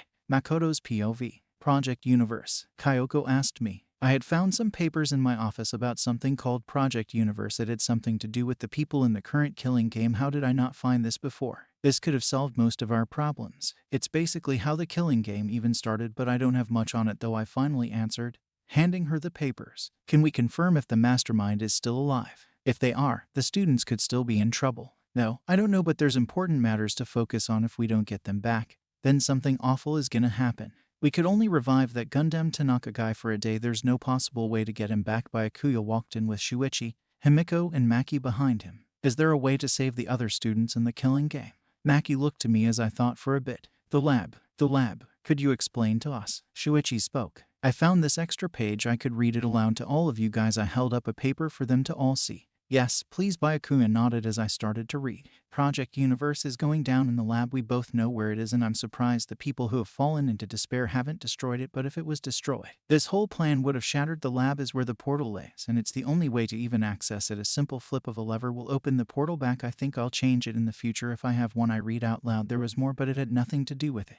So none of us know the location of the lab. Disappointment was heard in Himiko's voice. No, but the mastermind does. If they're still alive, we could just kidnap them and interrogate them until they speak, Maki suggested.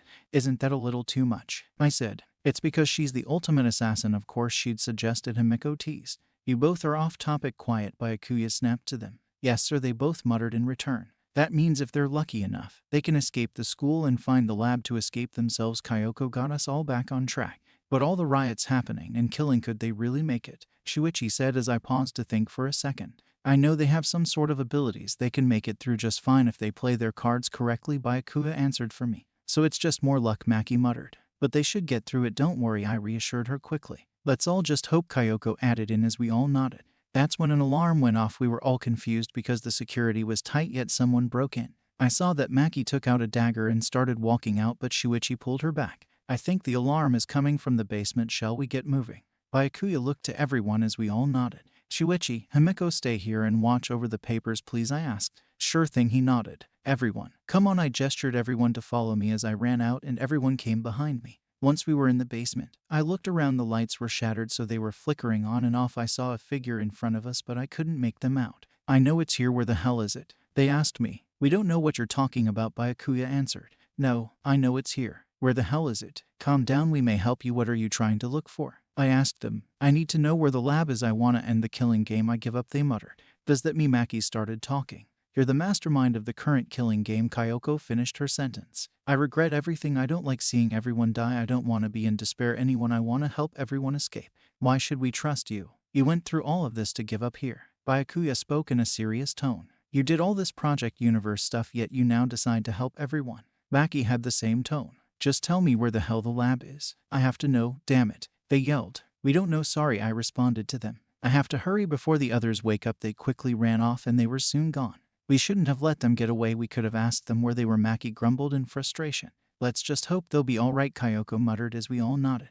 All we could do was hope. I woke up and noticed we were all in another trial room, but it was in a strange place. It was just a black room, nothing else except everyone's places. It was unsettling. Finally, you guys are awake. It was boring with Inuyasha's barking.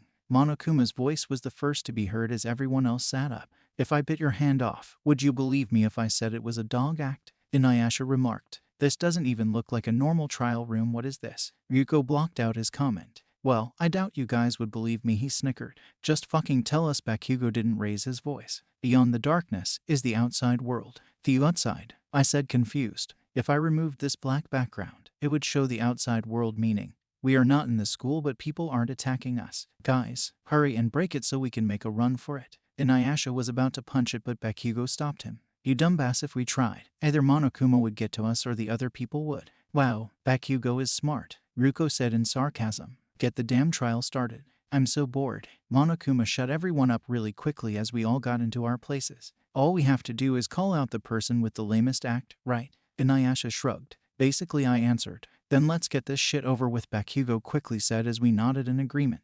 Non-stop debate. We can be really quick about this, Inuyasha started. It's just whoever was acting strange, right? Ryuko asked to make sure. No shit, let's just see who was acting like more of a dog than Inuyasha, Bakugo said his harsh answer. Maybe the mastermind is you, she muttered in return. How about let's analyze everyone's acts during every trial? Inuyasha became oddly smart, but that's probably the disease at work. I agree with that. Break. Truth bullet used. Class trial 1. Correct you are. Inuyasha, we can go through each previous trial or before it and analyze everyone's act. We can start with the first trial. Everyone was a dumbass during the first trial. They were done. Bakugo snapped. We have to go deeper than that. Idiot, Ruko retaliated.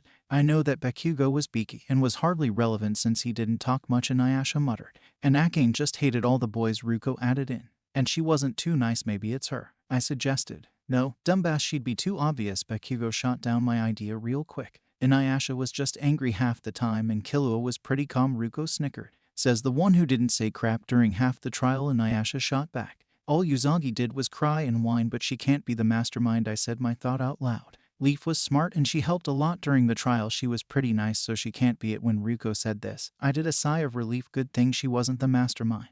Ku was confident and always gave us hope. He was even the first to accuse Killua and Inuyasha. Bakugo mumbled. Ren was pretty quiet, but he was a little helpful. He's nodded. Inuyasha spoke. Kana was straight up quiet. She only said a sentence and didn't say nothing after Ruko added on to me. Shanty was pretty cool and a half genie like her. Couldn't be the mastermind, I quickly said. Violet only talked when it was relevant for her. Bakugo input. What if it's Violet? She's the ultimate Soul-Eater and she was serious. It could have been an act. Inuyasha pushed out his idea. FRK, no, how the hell could she be the mastermind? Bakugo shot down another idea. Tamaki was so full of himself. If he's the mastermind, I'll shoot myself in front of all of you. Ruko didn't need to add the last part, but alright. I got it. I know who the mastermind is, Inuyasha exclaimed. Huh, I looked to him. I know the mastermind. And you don't, he hummed. Then tell us, you fucking dog. Bakugo yelled. Non-stop debate. I know the mastermind. You guys are such idiots, he said in a happy tone. Tell us so we can leave. Ruko snapped. Wow, you guys really want to know? Just fucking tell us or I'll rip of your fucking ears. Bakugo yelled in reply. Fine, just remember one thing and you'll figure it out. What might that be? Ruko asked. Who was one of the quietest? Someone who almost didn't say a word. Yes, now I see who he's talking about. I agree with that. Break. Truth bullet used. Class trial 1. That's it. Now I see who you're talking about. If you added fucking context, then we could understand, Bakugo said as I thought for a second to make sure. The mastermind is definitely Ray. Ray, the small little edgy kid. Ruko asked. He wasn't here during the trial but before. But even before the trial, he was quiet and all he did was say his name and ultimate.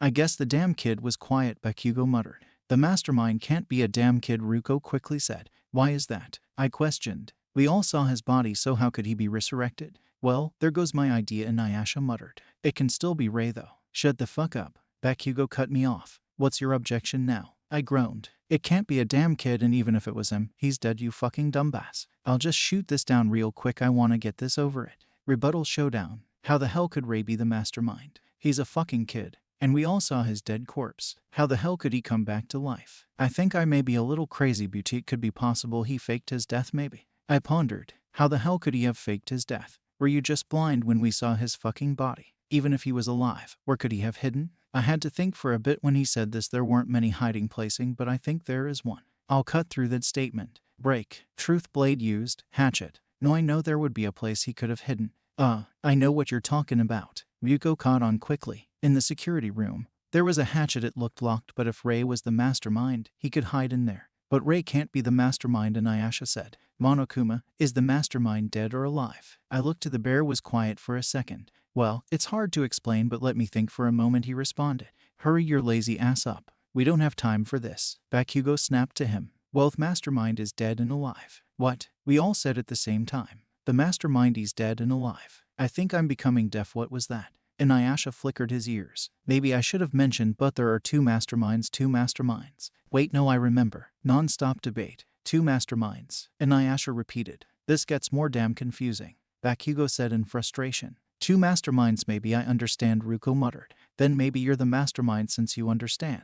Inuyasha snapped. Come at me. I ain't no mastermind. Quit fighting, you dumb beaches. Bakugo shut them both up. Anyways, Trunks, remember Project Universe? That's it. Ruko got it. I agree with that. Break. Truth bullet used. Project Universe. Now I see everyone remembers the little book about Project Universe, right? I think we all should, otherwise you're a dumbass, Bakugo answered for Ruko and Inuyasha along with himself. When they wrote the book, they mentioned a friend. That friend could be the mastermind along with them, so they could explain why there are two masterminds. Oh, now I see. Inuyasha exclaimed. When Monokuma said that they're dead and alive. That could mean one of them is dead and the other is still alive and the one alive is still among us. No, that can't work, Ryuko cut him off. So, let's say there are two masterminds and one of them is dead in the security room. At Trunks and I found, there was a panel that controlled Monokuma. And this is going where exactly? What I'm saying is that if the mastermind that's alive is among us, who's controlling Monokuma? We all paused actually. That was a good question. If the mastermind is with us now and the other is dead, who's controlling Monokuma? So we can say that Rei is one of the masterminds. That means the alive one is still one of us, right? Bakugo, for once, said this calmly as I nodded. Let's leave your idea behind for now, Ryuko, and let's get back to everyone's acts, I told her as she just nodded slowly. Then we can move on to the second trial and everything before that. Everyone's personality was mostly the same, and Inuyasha mumbled to us. I guess so, but there is one thing, Ryuko spoke up. What is it? I looked to her as she paused before speaking. Isn't it strange how Midori just committed suicide? She hadn't spoken to anyone and she never even said her ultimate to us. And wasn't the Leaf Girl executed for no reason? Bakugo added. Midori was probably done with everyone's crap and decided to go, and she was probably some quiet girl. Leaf's execution was just Monokuma being an ass. Inuyasha answered the both of them quickly. Yeah, so we'll just skip over that, but I'm gonna leave Midori on my mind for now, I said. Let's move to the third trial. Everyone was the same, although Tamaki seemed a little insane, Ryuko said. Killua was still sorta calm though, so it can't be either of those dumb fucks. Bakago really didn't need to add anything, but I'll let it slide. There's almost nothing to go off of, but I'm gonna add Killua to the list just because he's an assassin, Ryuko shrugged as I nodded in agreement. It's also when Inuyasha got the despair disease which caused his moods to change. You all are so mean, he muttered as his mood changed once more. It was a little sudden though, he kinda got it out of nowhere. Ryuko was right, he just randomly got it, which was strange. I've never done anything to you guys who are so mean. He started fake crying as if we take pity on him. Shut the hell up and get back on track, Bakugo yelled to him. So let's move on to the fifth trail, I suggested as everyone nodded. Anyone else notice that Inuyasha seemed tired of everything in that trial? Ryuko brought it up as I remember. It was probably just the disease changing his mood, probably nothing, I quickly answered. Yeah, probably that, he oddly agreed with me. So now I see. We all looked to Ryuko. What the hell is it? Tell us, Beach. Bakugo harshly answered her. We've been here for so long yet we have little to no lead on the mastermind. Are you kidding me? We've been here for so long yet we have no idea who it is. Inuyasha yelled in disbelief. You guys are giving up? Monokuma asked us all. Screw it. I'm done with everyone's crap here. There's no hope, let's just vote someone random. I just don't care, Ryuko muttered. Bakugo nodded. This shit is dumb. I don't give a fuck anymore. Yeah, whatever, I give up, too, I hesitantly agreed. It was all over, nothing really pointed to anyone being the mastermind, and even if we did have someone on our list, there was no proof it was them besides some small things. I'm so sorry to everyone. Why are you guys giving up now? Monokuma broke through my thoughts. Shut up, you dumb bear. Just get to voting. Inuyasha snapped, pulling his hair. I can't believe it. What the hell do you mean? Isn't this the shit you wanted? Bakugo was right. What was Monokuma even doing? I actually believed you guys. I'll break it to you now, both masterminds are still alive. One faked their death. What? Did he really tell us this? Is he alright? Gah. No. I glitched and I've given the answer, and I just had all of you in despair. He then whined, falling to the ground. That's perfect. I take back what I said. Now we have a better lead, Inuyasha exclaimed. If you want this shit over with, let's hurry up. Bakugo rushed us, but at least he didn't yell at us. I think it's Midori and Rei both were really quiet. Ryuko put up her suggestion. Dumbass, obviously it's Violet and Midori. Violet was a solider and was proper to make us think she was good, and as for Midori, that girl was quiet as shit. You're all idiots. I think it's Leaf and Midori again. Midori was quiet, but Leaf was wrongly executed. Inuyasha threw up his idea. There were a lot of options, but they all said Midori. I think it was Midori, too, and I didn't have a suggestion of my own, meaning I had to agree with someone, and I already had an idea of who I was gonna agree with. Rei and Midori, yes, we saw them die, but that doesn't excuse the fact that they're probably faking their death and are still alive right now, I finally answered, and I saw as Ryuko pumped her fist in the air. Haha, I was right. In your face. She laughed to Bakugo and Inuyasha. Shut the hell up. Bakugo retaliated. Yeah, I guess you were right. I was surprised that Inuyasha didn't retaliate back. Probably the disease. I should ignore him. The trial isn't over, but you guys will vote who you think it is. Your fate is something only I shall now, Monokuma announced. Fine, then we're correct either way. Ryuko crossed her arms as we all got ready to vote. I watched everyone vote, and soon I did with them. Rei and Midori were the masterminds. It was all over. We could all go back now and end this nightmare. Everyone had finished voting. As I looked to Monokuma, who was facing the ground, I just assumed it was disappointment that we were correct. This was the end. You guys voted wrong, Monokuma spoke as time stopped for me. We all froze. Nobody said a word or even made a movement. Maybe I just heard that wrong.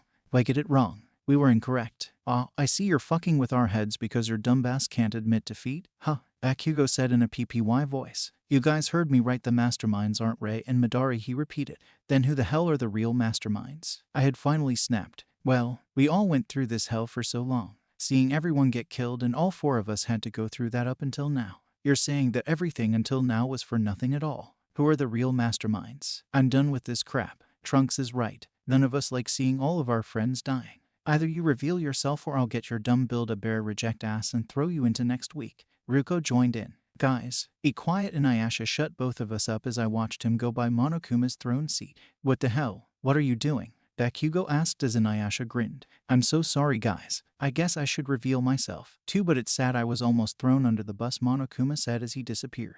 Inuyasha, what was he talking about? I turned to him as I heard another laugh. I'm so sorry. So sorry. I heard the voice apologize. What? Who the fuck is there? Come out, you bastard. Bakugo yelled. They, the mastermind. And let's pretend I added an evil laugh with it. The person appeared next to Inuyasha and they had a Pichu on their shoulder. Leaf, I muttered. Yeah, it's me. You guys thought I was dead, right? She put her hands on her hips as the Pichu mirrored her. If we're both masterminds, what else does it make us? Inuyasha asked me as I had to think. Non-stop debate. Inuyasha and I are both masterminds, right? Leaf asked as if it wasn't obvious. That's a lie. You guys aren't masterminds. Ryuko objected. Just answer the question. If we're both masterminds, what else does it make us? Inuyasha asked the same question. I dunno if our king idiots. Bakugo sarcastically answered. I know two of you remember what you read. Leaf, you really had to make me. I agree with that. Break. Truth bullet used. Newspapers. Ryuko and I found some newspapers on Junko Inoshima. There was a part that said she had a success or so. Yeah, after Inuyasha and I broke the laws of time and created a portal to come here, we both learned about her. Leaf said, basically confirming I was right. Meaning we were both here before anyone else came and we both took the role as her successor. Inuyasha finished what Leaf would probably say. Bullshit. Neither of you are the masterminds. Bakugo snapped to the both of them. Oh wow, I wonder what this is. Inuyasha took out a book and it was the one on Project Universe. Does that mean I started? I wrote the book. You idiot, the names were Inuyasha and Leaf, but I couldn't let you guys find out, could I? He finished my sentence as he smirked. We're really smart. And you probably want to know why Midoriya was quiet? Huh. Leaf spoke up. Why is that? You wanted everyone killed. You dumb beach, Bakugo answered as she shook her head. It's because we told her so. What? Why? How? Ryuko asked as Inuyasha started talking. We told her to be quiet because obviously, you'd be suspicious of someone who doesn't say a word and just randomly dies. She was the ultimate gambler, but with some manipulation, she became another victim of despair. Leaf finished for him.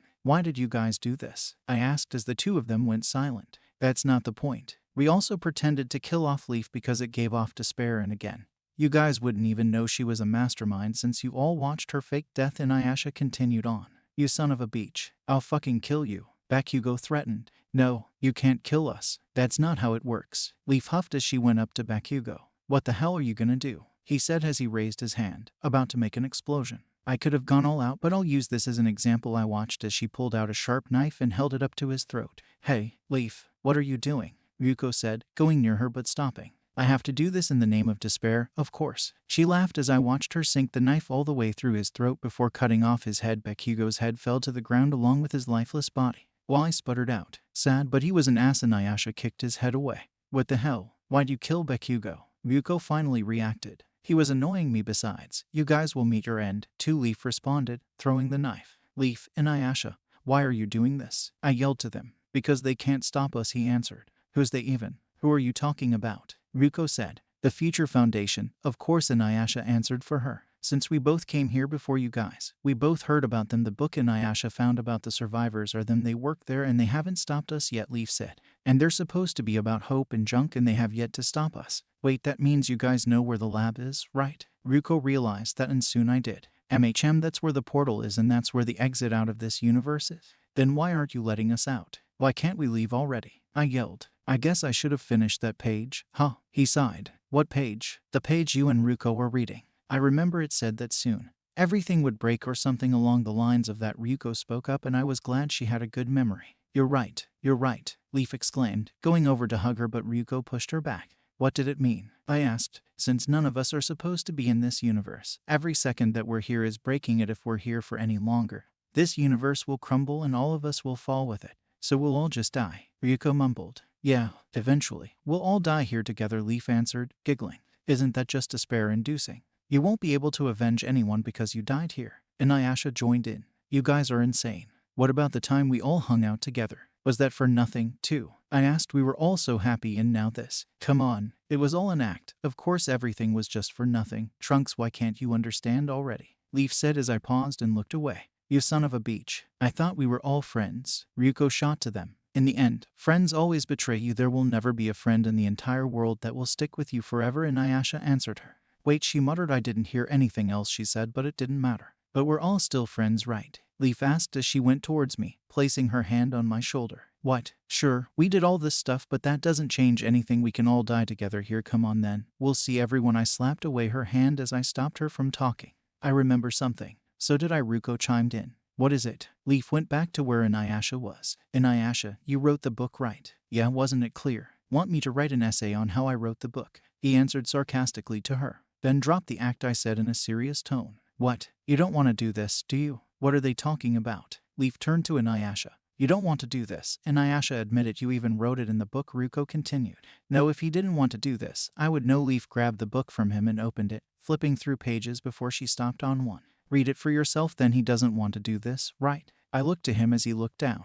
Yao didn't want to do this. Leaf looked to him in disbelief. I guess she read the page. Well, he started. I told you, even though he didn't want to, he still did it. Ryuko stopped him. Come on, answer. We did all of this. Leaf was cut off. No, I didn't want to do this. I never did. You have a problem, he snapped, taking the book and throwing it. What do you mean? I never wanted to watch everyone die. I never even wanted to get Usagi killed. Leaf, don't you understand? I told you. Ryuko stuck out her tongue. Inuyasha, if you didn't want to do this, why did you? I asked him, but I didn't get a response. Fine, you guys win. It's over. Leaf sighed. What? Obviously, we can't win this now, he added. I never wanted to do this. Either I just thought you wouldn't agree. Seeing everyone die didn't sit well, but I don't know why I didn't stop. She hugged her Pichu as she looked to the ground. Great, all you guys have to do is vote us again. He looked towards us as Ryuko and I nodded. All right, phew, and I thought we were gonna die. Ryuko sighed as I silently agreed. But this won't be a happy ending for us, Leaf muttered. Both of us broke a rule by letting you guys vote again, Inuyasha continued. Meaning after you guys vote, we have to execute ourselves. Leaf looked to the ground. What? We can't let you guys get executed. I cut in quickly. Yeah, you guys have to go back to your own universe, too, Ryuko added. If we died here, the universe wouldn't break since we would technically leave the world, Inuyasha explained as he showed a piece of paper with a drawing that mostly explained everything. You guys have to go back to your own universe, all right, I told them in a stern tone. Fine, vote us and we'll lead you to the lab and go from there. Leaf rolled her eyes, but I was glad she was content on living. Great, Ryuko smiled as she and I voted for Inuyasha and Leaf. The results are in and the audience has voted for Leaf and Inuyasha. Leaf seemed a little happy announcing this. We would say it's punishment time, but we have to lead you to the lab first. Inuyasha turned towards the wall as he kicked it down and it revealed the outside world. Makoto's POV. Kyoko, Byakuya and I were standing in an alleyway. We were in the city since we were trying to find the lab. The mastermind spoke about seeing all this riot and chaos hurt me since so many were getting killed and buildings were burning. Byakuya, we're not lost, right? Kyoko whispered as more people ran past us. Are you saying I don't know where I'm going? He argued back. No, but I will soon if you don't confirm that we're not lost. She peeked out of the alleyway. Let's not argue now, please. I pulled her back since more people went past us. Once they passed us, I peeked out to see if I could spot the lab from our position, but I saw something else. 4 people were running through, yet they didn't look like the crazy people. They looked more normal, meaning they hadn't fallen in despair yet. Kyoko, can you go get those 4? I muttered to her. I can try. She looked left and right before she ran out and pulled back a boy with white hair into the alleyway. Oh, you ass, he yelled, but she covered his mouth. Quiet unless you want to get killed, she whispered as the other 3 looked to us. Kyoko, you insolent fool, you pulled back the mastermind. Byakuya separated the 2 quickly. Damn right you did. I think I heard a growl from him. What are you doing with the 2? Leaf and I lost, so we're taking them to the lab on our own. What was his name again? I whispered since I forget. Inuyasha and the other mastermind is Leaf. Kyoko whispered to me back, and I was lucky she didn't call me an idiot. I thought they'd get executed. If they were executed, they wouldn't be able to lead the other 2 to the lab to let them escape. The 3 ran in after Inuyasha. One had purple hair and the other had black hair, while who I'll assume is Leaf had brown hair while she was holding some yellow animal in her arms. Who are these guys? The black-haired girl whispered to the other boy as he shrugged. I am Byakuya Tagami from the Future Foundation. Byakuya was the first one to answer since he could probably hear them. We pulled you guys back because you'd probably be killed among the chaos. My name is Kyoko Kirijiri, Kyoko said, pulling them all closer since more ran through. And I'm Makoto Nigi, I said, lucky to not forget to introduce myself. Oh, I'm Trunks then. I'm Ryuko. And I'm Leaf. We know who you are. Leaf, you're the other mastermind, Byakuya sternly said. Yeah, we're leading Trunks and Ryuko to the lab. Although, I never knew the outside world here was this crazy. I saw Trunks peek out of the alleyway. Yeah, Junko did all of this and we can't really do anything, Kyoko responded to him. Can we cut the chit-chat so I can bring them to the lab already? Inuyasha talked over all of us as I nodded. Yeah, you should. It was nice meeting you, our previous friends. Ku and Kanao saw the note this Gundam Tanaka guy sent us. Trunks held out his hand for me as I took it. He was someone in another killing game. We were lucky to revive him for one day. We hoped he could tell us about portals since it was an effort to let everyone escape, I explained. Even so, you guys were nice enough to help us. Don't forget that we helped, too, Kyoko added in. Let's listen to the mastermind and let them go already. Byakuya stopped us from all talking. Yeah, let's hurry up already. All of you talking is gonna give me a headache, Inuyasha groaned. Goodbye, Future Foundation. Leaf waved as she and Inuyasha ran out since nobody was around. You guys are cool. I wish we could talk more, but I don't want to be left behind. Ryuko gave us a thumbs up as she ran out. Thank you, I'll remember you guys well. Trunks waved to us before he soon left. Then I guess our job here is done. Byakuya crossed his arms as I noticed a small grin from him. It very well is. Should we head back? Kyoko asked me. Yeah, let's go, I nodded. Our work was finished. We could ensure that the universe wouldn't break and that they would return to their universe safely. I grinned and peeked out of the alleyway and gestured them to follow me as I ran out with them on my heels. Trunks POV. Our encounter with the Future Foundation was nice. It was sad that I wouldn't be able to see them again, but I'll always remember them anyway. We were in front of a building that was almost broken, but it looked almost perfect. Inuyasha tried opening the door, but it wasn't budging open, so he just kicked it down. He gestured us to follow him as he walked in, and we all followed. Here we are, he announced as we were in front of a machine that had laser pointers which were pointing towards the middle. Next to it was a lever, and I guess it turned on the portal. So this is it, we can finally go home. Ryuko sighed, and she was probably glad to finally go. He nodded as he pulled down the lever. A bright light flashed as I looked away, and looking back, there was now a portal before me which was a mix of blue and black. If I'm right, once you go through you'll be transported back to your universe, Leaf told us. Trunks, Inuyasha, Leaf, it was nice being with you guys. We may never see each other ever, but I need you guys to remember me. Ryuko gave us a thumbs up. We'll remember you, Ryuko, I reassured her. I promise not to forget you. Leaf hugged Ryuko tightly. I can't promise that I won't forget you, Inuyasha said in a sarcastic tone, but I knew he didn't mean it. Alright then, it's been fun. Ryuko looked sad while saying this. I can't take this, could you just go with a smile? Inuyasha groaned to her. PFFF, alright then, goodbye. Guys, Ryuko smiled as Inuyasha had said and walked through, and she was soon gone. I looked to the entrance of the building and saw a crowd of people running towards this place. If we weren't quick, then we'd all be killed. I held out both my hands and started charging an energy blast which was growing. You guys go through, I can hold these guys off. This will blow up the whole building and it could take out you guys too. I glanced back to them. Trunks, no. Leaf shook her head. What? Trunks, you've been a cool friend. Inuyasha was behind me as he grabbed my shoulder. You've been interesting, too. Trunks, forgive me for this, but maybe I'll see you in the afterlife soon. What? What are you saying? I noticed that Leaf was sitting on the grounding, hugging her Pichu as it hugged her back. This is our execution, goodbye. Trunks, he yanked me backwards as I accidentally let go of the energy blast. Wait, no. He had pushed me back into the portal but attached something to my shirt. Although I couldn't see what it was, the energy blast I had made hit the wall and I saw an explosion. The final thing I saw before I disappeared was Inuyasha grinning to me before I passed out. My head hurt and I had no idea where I was. It seemed like I was laying on a bed. My eyes wouldn't adjust correctly. The world seemed like it was spinning. Finally, you're awake, I heard someone say, and I shot up,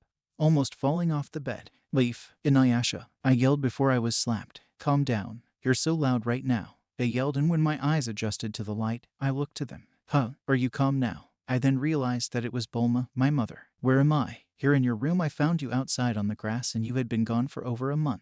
Vegeta, Goten, and everyone else have been searching for you, but nobody could even sense you. Where's Inuyasha and Leaf? Who are those people? Friends of yours? No, because I was in the killing game and Evrione was getting killed and they were. I heard my mom sigh as she face-palmed. Some crazy dream you've had. Are you feeling all right? She placed her hand on my forehead as I shook my head. No, I feel fine, but it was all real. Very funny. Trunks, geez, you probably are sick. She removed her hand. Come on, it was real. There were 16 people and there was this bear who said we were in a killing game.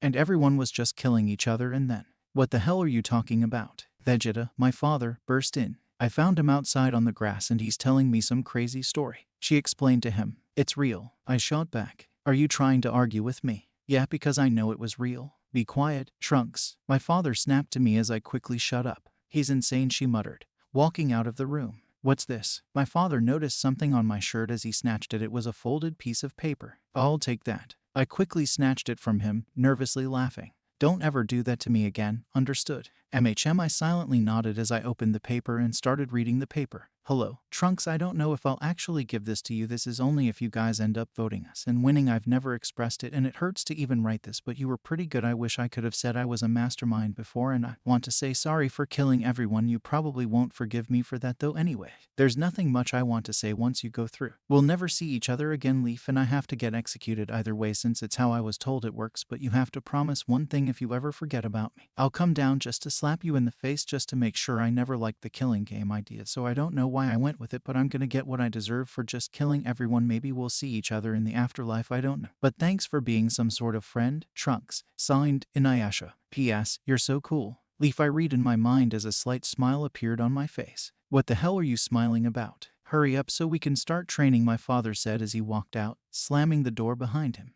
Right, I said, a little too late. I would never see them ever again. Everyone that I had met was now gone, but I would never forget any of them. I grabbed tape and taped the letter to my wall. Coming, I yelled as I opened the door and ran out. Everything was finally at peace. I knew that nothing more would happen and everything would stay like this for a while. Everyone had died, but I had hoped that they were all now fine above.